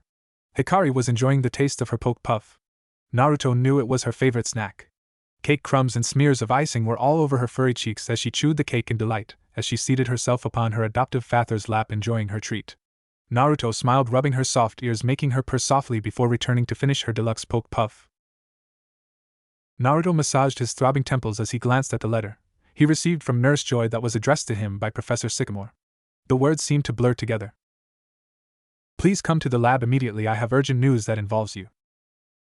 Regards, Professor Sycamore. Naruto blinked rapidly and pressed his forehead onto the note, as if that could imprint it in his memory. I hope everything's okay. I have not gotten a call about an emergency. What do you think, Nova? The blonde connected to his strongest Pokemon using telepathy, wanting his input on this situation. It could be a situation only you can solve. I say wait until you arrive before asking any more questions, his friend stated before going back to sleep. The blonde groaned and glanced at his Poketech watch, made especially by the Devon Corporation. 12:30 p.m. He leaned forward onto his crossed knees and glanced at the cloudless sky before forcing his gaze back down to Hikari quickly finishing up her sweets. The blue-eyed teen smiled softly, grabbing a clean cloth from his side pouch, cleaning off the leftover frosting from the small fire-type's face. When done cleaning Hikari, she took her spot on his shoulder before turning invisible just as the blonde pushed up onto the balls of his feet, making sure Hikari tightly held on onto him before making any sudden movements. With the reflexes of a leopard, the young teen gracefully soared over the rooftop of the school building. He jumped quickly from rooftop to rooftop, sprinting to the next building carefully that he would not be spotted. The Uzumaki landed just on the edge of the forest to the east of town without being seen by everyone, before concealing his presence to blend into the crowd hurriedly heading to his next destination.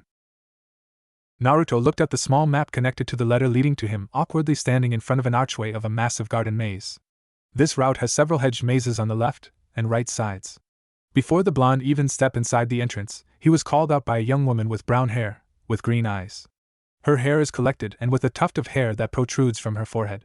She was wearing a tight black and red shirt, also wears tight gray pants, brown boots and a fanny pack worn on the waist.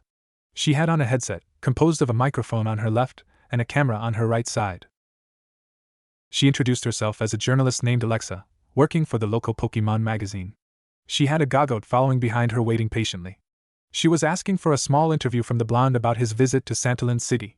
Naruto gave the brunette a brief explanation for his visit, thinking to himself if he did not answer her, she may end up following him. Alexa handed the blonde a small bag full of various berries as a way of thanking the teen for the interview and congratulated him on his victory in defeating her younger sister, Viola, who is the gym leader of Santalin City. The blonde entering the park, a slight breeze rustles the leaves, making them fall to the solid ground one by one. The teen was challenged to several battles along his way through the massive maze before making his way to the center of the orchard. The route Naruto took was decorated with patches of different colored flowers, hedge mazes. The blonde stood still, casting his eyes to the big fountain known as Pro Fountain standing in the center square, dedicated to acceptance and harmony. A group of gardeners is in charge of taking care of the hedge mazes. At the north end of the route lies a gate leading to Limio's city. The blonde stood on a small hill overlooking the pearl fountain that had a little girl and her Cleffa smiling, splashing droplets of water at each, enjoying themselves. The blonde overlooked the extravagant fountain, admiring the sculpture. However, he noticed fast movement coming. It seems like the skater was losing control of his hard balance. Wheels careened over the dirt path, and the wind whipped into his eyes. The skater was about to make a head-on collision with the small child and her Cleffa. The blonde teen did not think twice. He dropped slightly to the ground and began to sprint down the hillside. The wind whipped into his eyes, with lightning-fast reflexes leaving a blurred trail of yellow. Naruto scooped up the child and Pokemon into his arms in one swift motion and slid like a baseball player, his move digging a deep trench in the ground, holding on tightly to the two, making sure they were safe.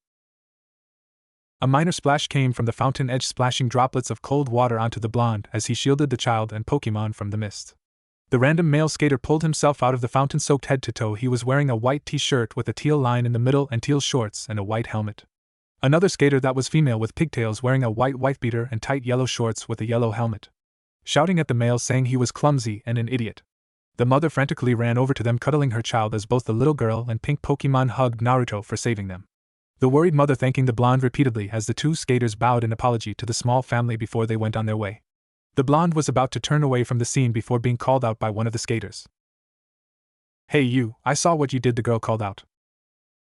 "I have no idea what you are talking about," the blonde stated, his blonde locks shielding his eyes from the pair's view. "Did she see me activate my aura when I accelerated my speed?" the blonde teen thought as his eyes turned red for a split second. He turned toward the two skaters as the breeze blew his tresses a bit, his locks framing his face to get a good look at them before, but his eyes flashed a seriously blue color. The blonde's glacier eyes were cold, the teen about to erase their memories of the event. "Yeah, how you scooped up those guys, no problem, you're fast, dude," she shouted excitedly, exaggerating Naruto's cool display and saving the kid and her Pokemon from harm. Naruto breathed out a sigh of relief now, knowing these guys did not see him using his abilities, so he played the rescue off like it was beginner's luck. The blonde was scratching his head bashfully from the praise. The skater girl and the male that was now dry said they were practicing a new trick, but the boy lost control and started rolling down the hillside and could not brake fast enough to dodge the child. "Hey, how about a battle? We saw some of your previous ones while we were still practicing in the courtyard," the girl said, already bringing out a pokeball from her hip. Naruto nodded in agreement for the challenge. Both trainers stood a reasonable distance away from each other in the center square in front of the pearl fountain. The male skater was the referee for the match. There was a small crowd of passerbys on the sidelines watching the match between the two trainers. "This will be a one-on-one match. Please choose your Pokemon," the skater boy yelled out to both trainers. "Go Litleo, I choose you a small feline Pokemon that is based on a lion cub. Its fur is mainly deep brown with tan-colored paws, ears, tail tip, and muzzle. It has an orange nose and a small orange tuft of fiery fur on the top of its head." The fire cub was crouched ready to battle. "Litleo, let's see here." Naruto brought out his Pokédex, scanning the cub. Litleo, lion cub Pokemon. The stronger the opponent it faces, the more heat surges from its mane and the more power flows through its body. They set off on their own from their pride and live by themselves to become stronger. These hot-blooded Pokemon are quick to fight. Level 18 Abilities, Rivalry/Unnerve. This Litleo is male and registered to Skater Girl. Aim, let's go!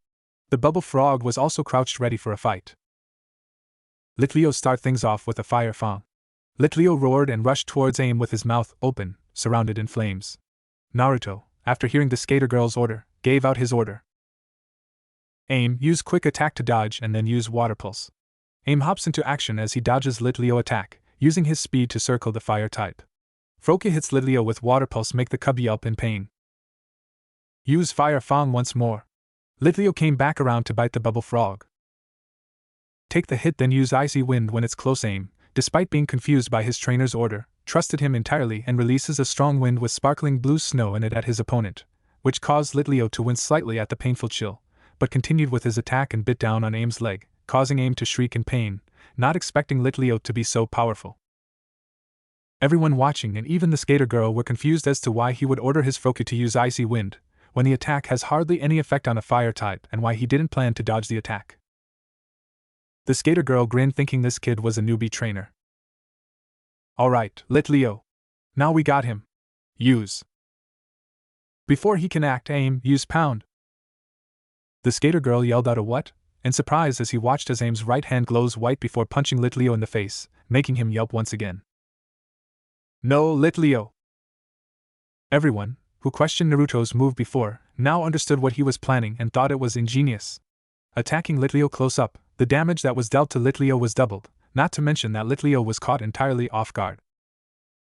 The skater girl stared worriedly at her Pokemon, who was currently on the ground.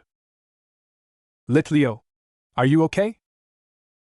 Litleo, hearing the worry in his master's voice, slowly got up before he stared defiantly at Aim, who looked on in surprise, and roared out in affirmative. Litleo roared again in agreement, while Naruto stared in genuine surprise at seeing Litleo getting up. Aim, use Water Pulse again, then when you're done charging it, attack with Pound.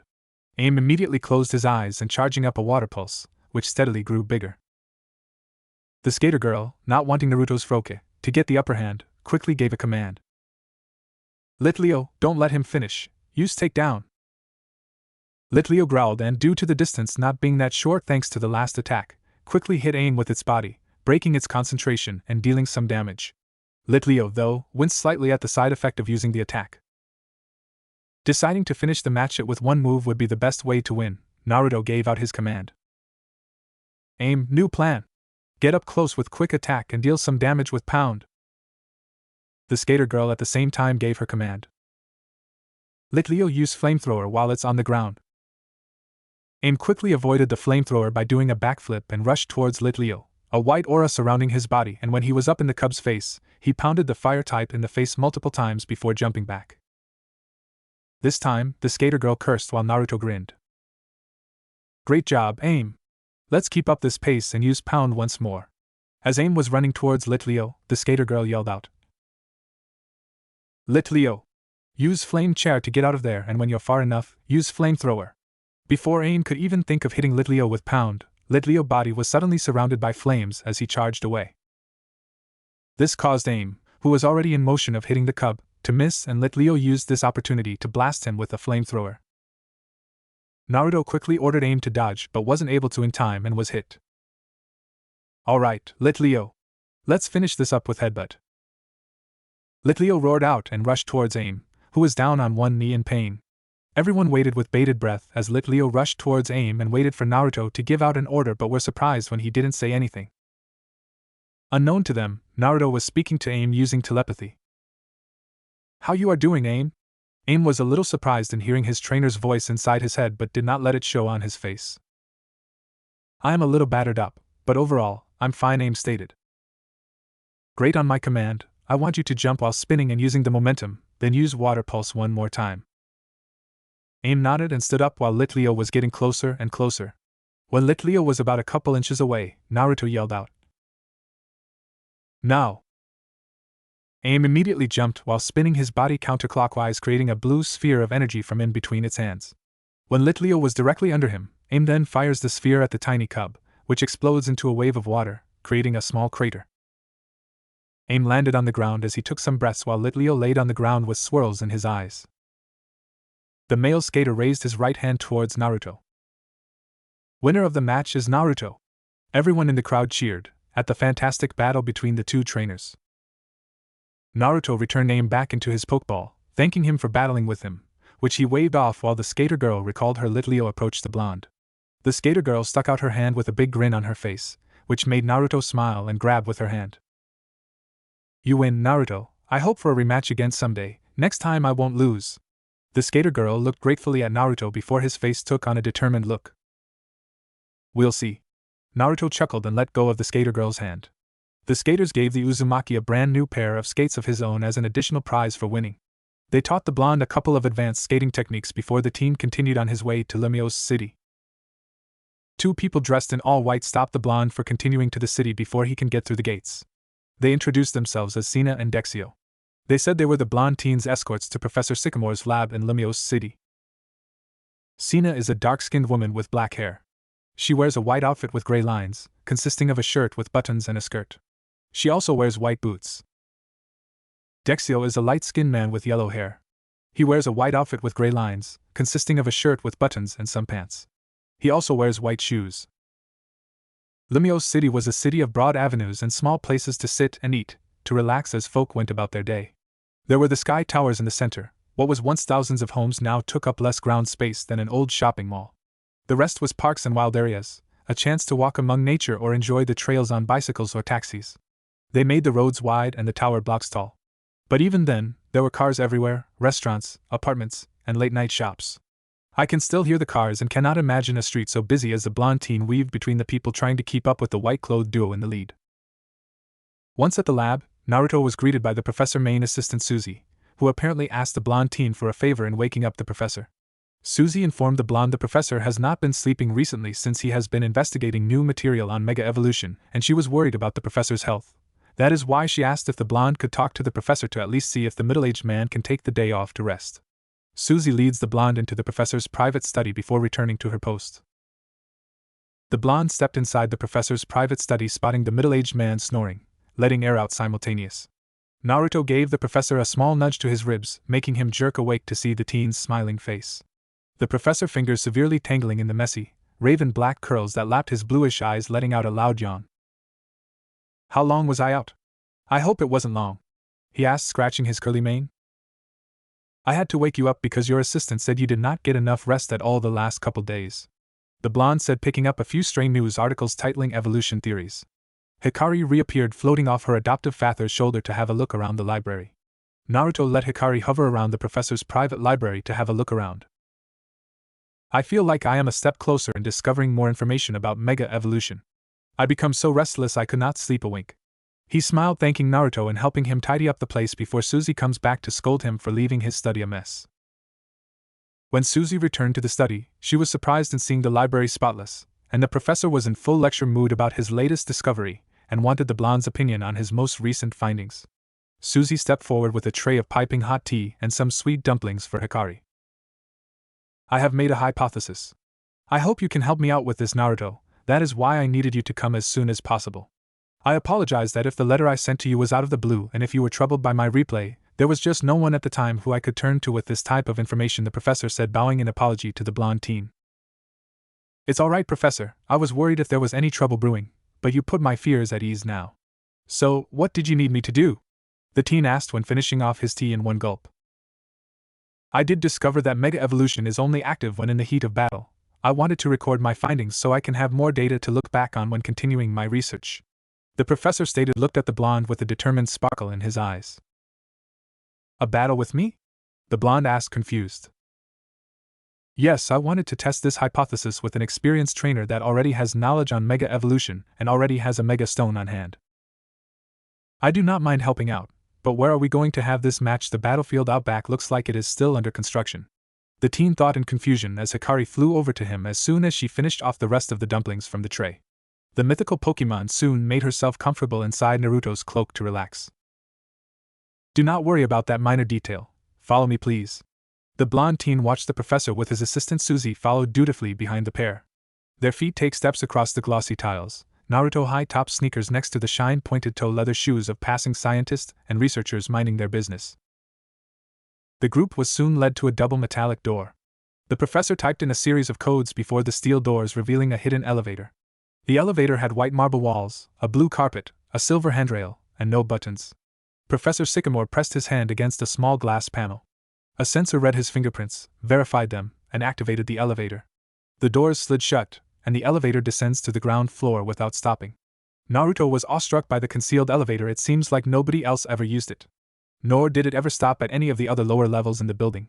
Looking down, he could see an area from the glass window inside the elevator, the seemingly endless square tunnel illuminated only by the chinks of light in the form of a battlefield. The lift soon grinded to a halt. The three visitors stepped out while Hikari reemerged, flying out of Naruto's tattered cloak to see the sights. "Whoa, I did not know you had an underground battlefield, Professor," the blonde stated, inspecting the arena as Hikari hovered around the glowing lights surrounding the field. "Yes, we mostly use this arena if the battlefield in the garden is getting renovations done, but then again we do not use this one too often," Suzy said with a smile. "So how do you want to do this?" the high-spirited blonde said, making his way to one side of the field as Hikari hovered around the blonde, taking his side of the arena. "That is why I insisted on Suzy to come along, so she could record our entire battle to document more data when reviewing further on Mega Evolution," the professor stated while Suzy was sitting on the stands waving over to the pair, the camera in her hands ready to record every detail of the upcoming match. Since we don't have a referee, let's just end the match when one Pokemon, or both, cannot continue. Professor Sycamore yelled out. Sound good to me. The Uzumaki nodded in agreement. The professor reached inside his lab coat, pulling out a Pokeball, calling out his partner first. Garchomp, help me out, a bipedal shark-like Pokemon colored mostly red and dark blue. On its head, it possesses 2 horn-like appendages and a star-like yellow mark on its snout. Its arms have 1 claw each, and triangular fins emerge from its elbows and back. The dragon had a multicolored stone around her neck. A Garchomp, huh? The blonde said with a smirk. I can tell this Garchomp does not much battle experience, unlike Cynthia's monster of a Garchomp, Naruto thought with a sudden chill just thinking about the monstrous Pokemon. Toru, stand by for battle. The blonde threw out his friend Ball. The she-dragon came out in a thunderous roar, making debris scattered across the entire field just from her appearance out of her Pokeball. Ready to battle, Toru HH. The green dragon turned around, jumping the blonde. The colossal dragon nuzzled Naruto lovingly while wagging her huge tail joyfully, giving him affectionate licks to both his whiskered cheeks. I know, I love you too, girl, the blonde grinned weakly as she finally let her master up from the ground when he gave her an affectionate pat on her scaly head. She really affectionate toward you, the professor's sweat dropped in seeing the one of the most intimating Pokemon he knew wanting to be stroked like a pleased skitty. Yes, she is. But I do not really mind, just like a switch. As soon as Toru entered the battlefield, she glared her opponent with such intensity it made Garchomp slightly flinch, making the land shark step back a bit. There was no softness in that gaze. Garchomp, use flamethrower. Professor Sycamore shouted as Garchomp fired an intense stream of flames. Toru, protect. Naruto shouted as Toru skillful created a blue shield in a split second to protect herself against the flamethrower. The flamethrower tried to penetrate the shield, but the protect was too strong. Impressive. I'll need to bring it up a notch.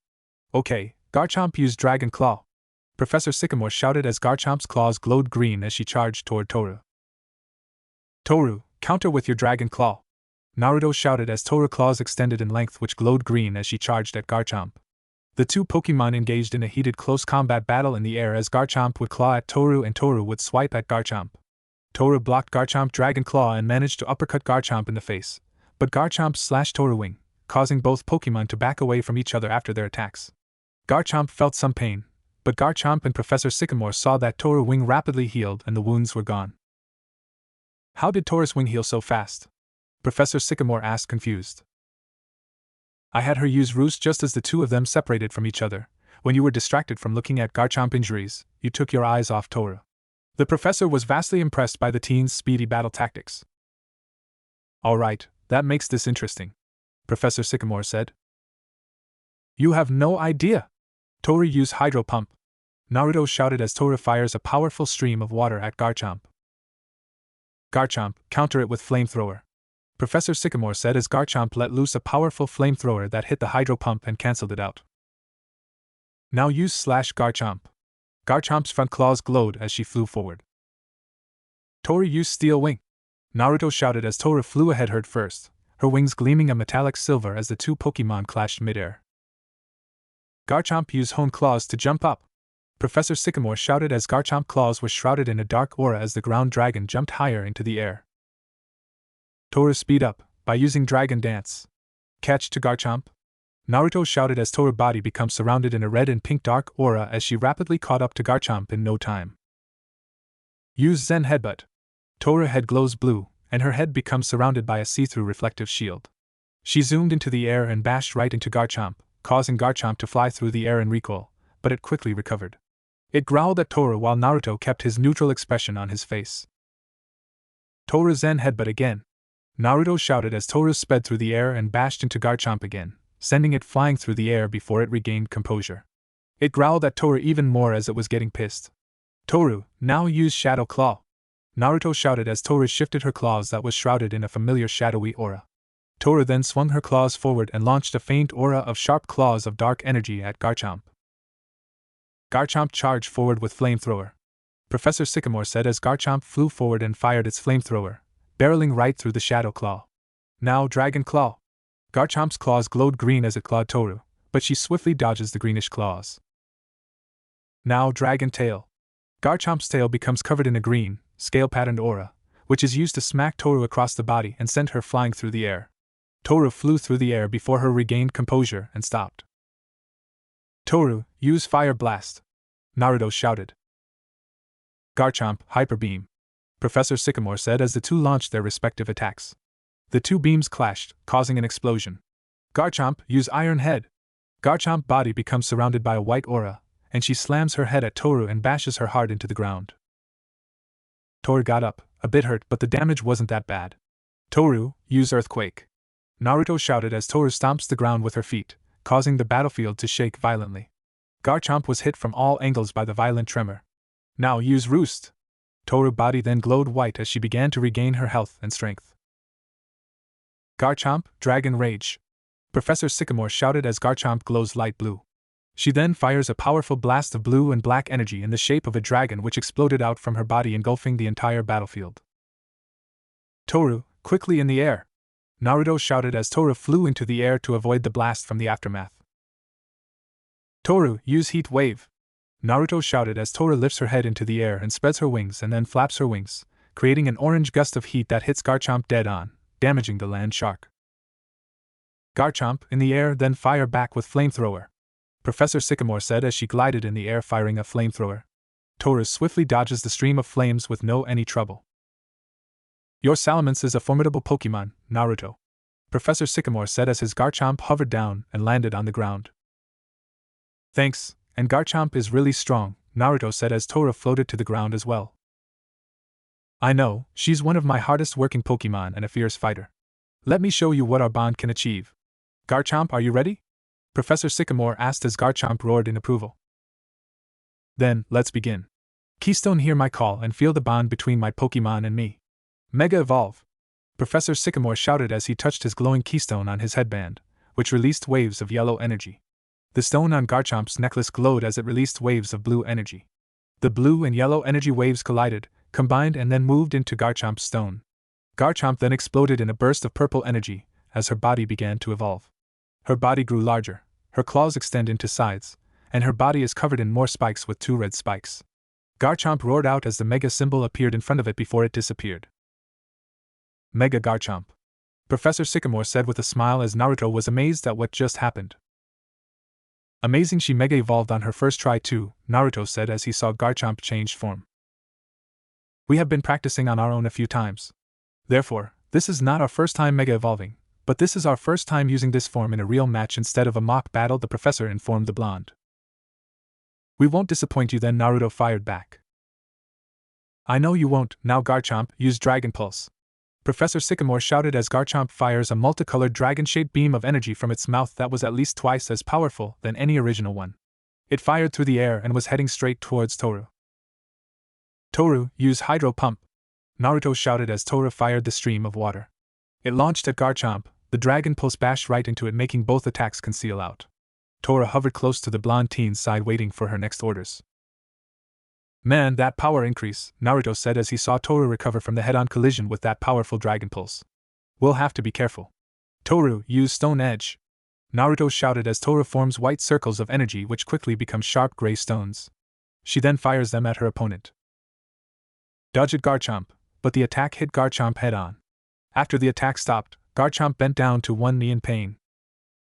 I see. Garchomp's speed is decreased while Mega evolving. Professor Sycamore thought to himself, making a quick note of this encounter. We're not giving up yet, Garchomp, use Hyper Beam! Professor Sycamore shouted as Mega Garchomp fires a dark purple and black beam of energy from its mouth towards Toru. Toru, fly to avoid it! Naruto shouted as Toru shot into the air to avoid the beam of energy which would have done some damage. Now use Aqua Tail! A stream of water spirals around Toru's tail. The dragoness then flips around, hitting Garchomp hard, knocking her away about 10 feet and doing some damage, but Garchomp was still on her feet. Now Toru, finish this up by using Draco Meteor! The blonde shouted as Toru fired a giant orange orb high into the sky. It then broke up apart into dozens of falling meteors of dragon energy that hit the ground. Jump while dodging it, Garchomp! Garchomp dodges a couple of the beams of raining light, but the third one had enough power combined with the damage done by the previous two that it smashed and hit Garchomp hard enough to knock her out of the sky and down to the ground hard, making a large crater. Garchomp looked like it was ready to keep fighting but fell forward, reverted back to its standard form before fainting. Professor Sycamore hurriedly ran ahead to make sure the ground dragon was okay. Toru, are you okay? Naruto shouted as the cloud of dust and debris from the impact dissipated. Naruto saw Tora flapping her wings eagerly. She looked like she was ready to keep fighting. The blonde patted Tora's head as she landed in front of him, purring. "You were great, girl. Now get a nice long rest," Naruto said as he returned Tora to her friend Ball. Garchomp, return. "You did great today," Professor Sycamore returned Garchomp to her Pokeball. The two adults came up to Naruto as he clipped the friend Ball to his belt. "Naruto, that was an amazing battle," Professor Sycamore shouted as he walked up to Naruto. "Thanks, Professor," Naruto replied with a smile as he patted Hikari on her head when she landed on his right shoulder. "It was impressive how you handled the battle," Suzy said, holding the tape recorder. "I'm very proud of you, Naruto. Not only for the battle but for how you acted during it and at the end," Professor Sycamore said with a smile as Naruto beamed at the praise. "Now come on, let's head back upstairs and have lunch. I cannot wait to rewatch that battle," Professor Sycamore said as they left, leaving several craters and a destroyed battle arena. What if Naruto x Diantha in Pokemon? End here, and thanks for watching my video till the end.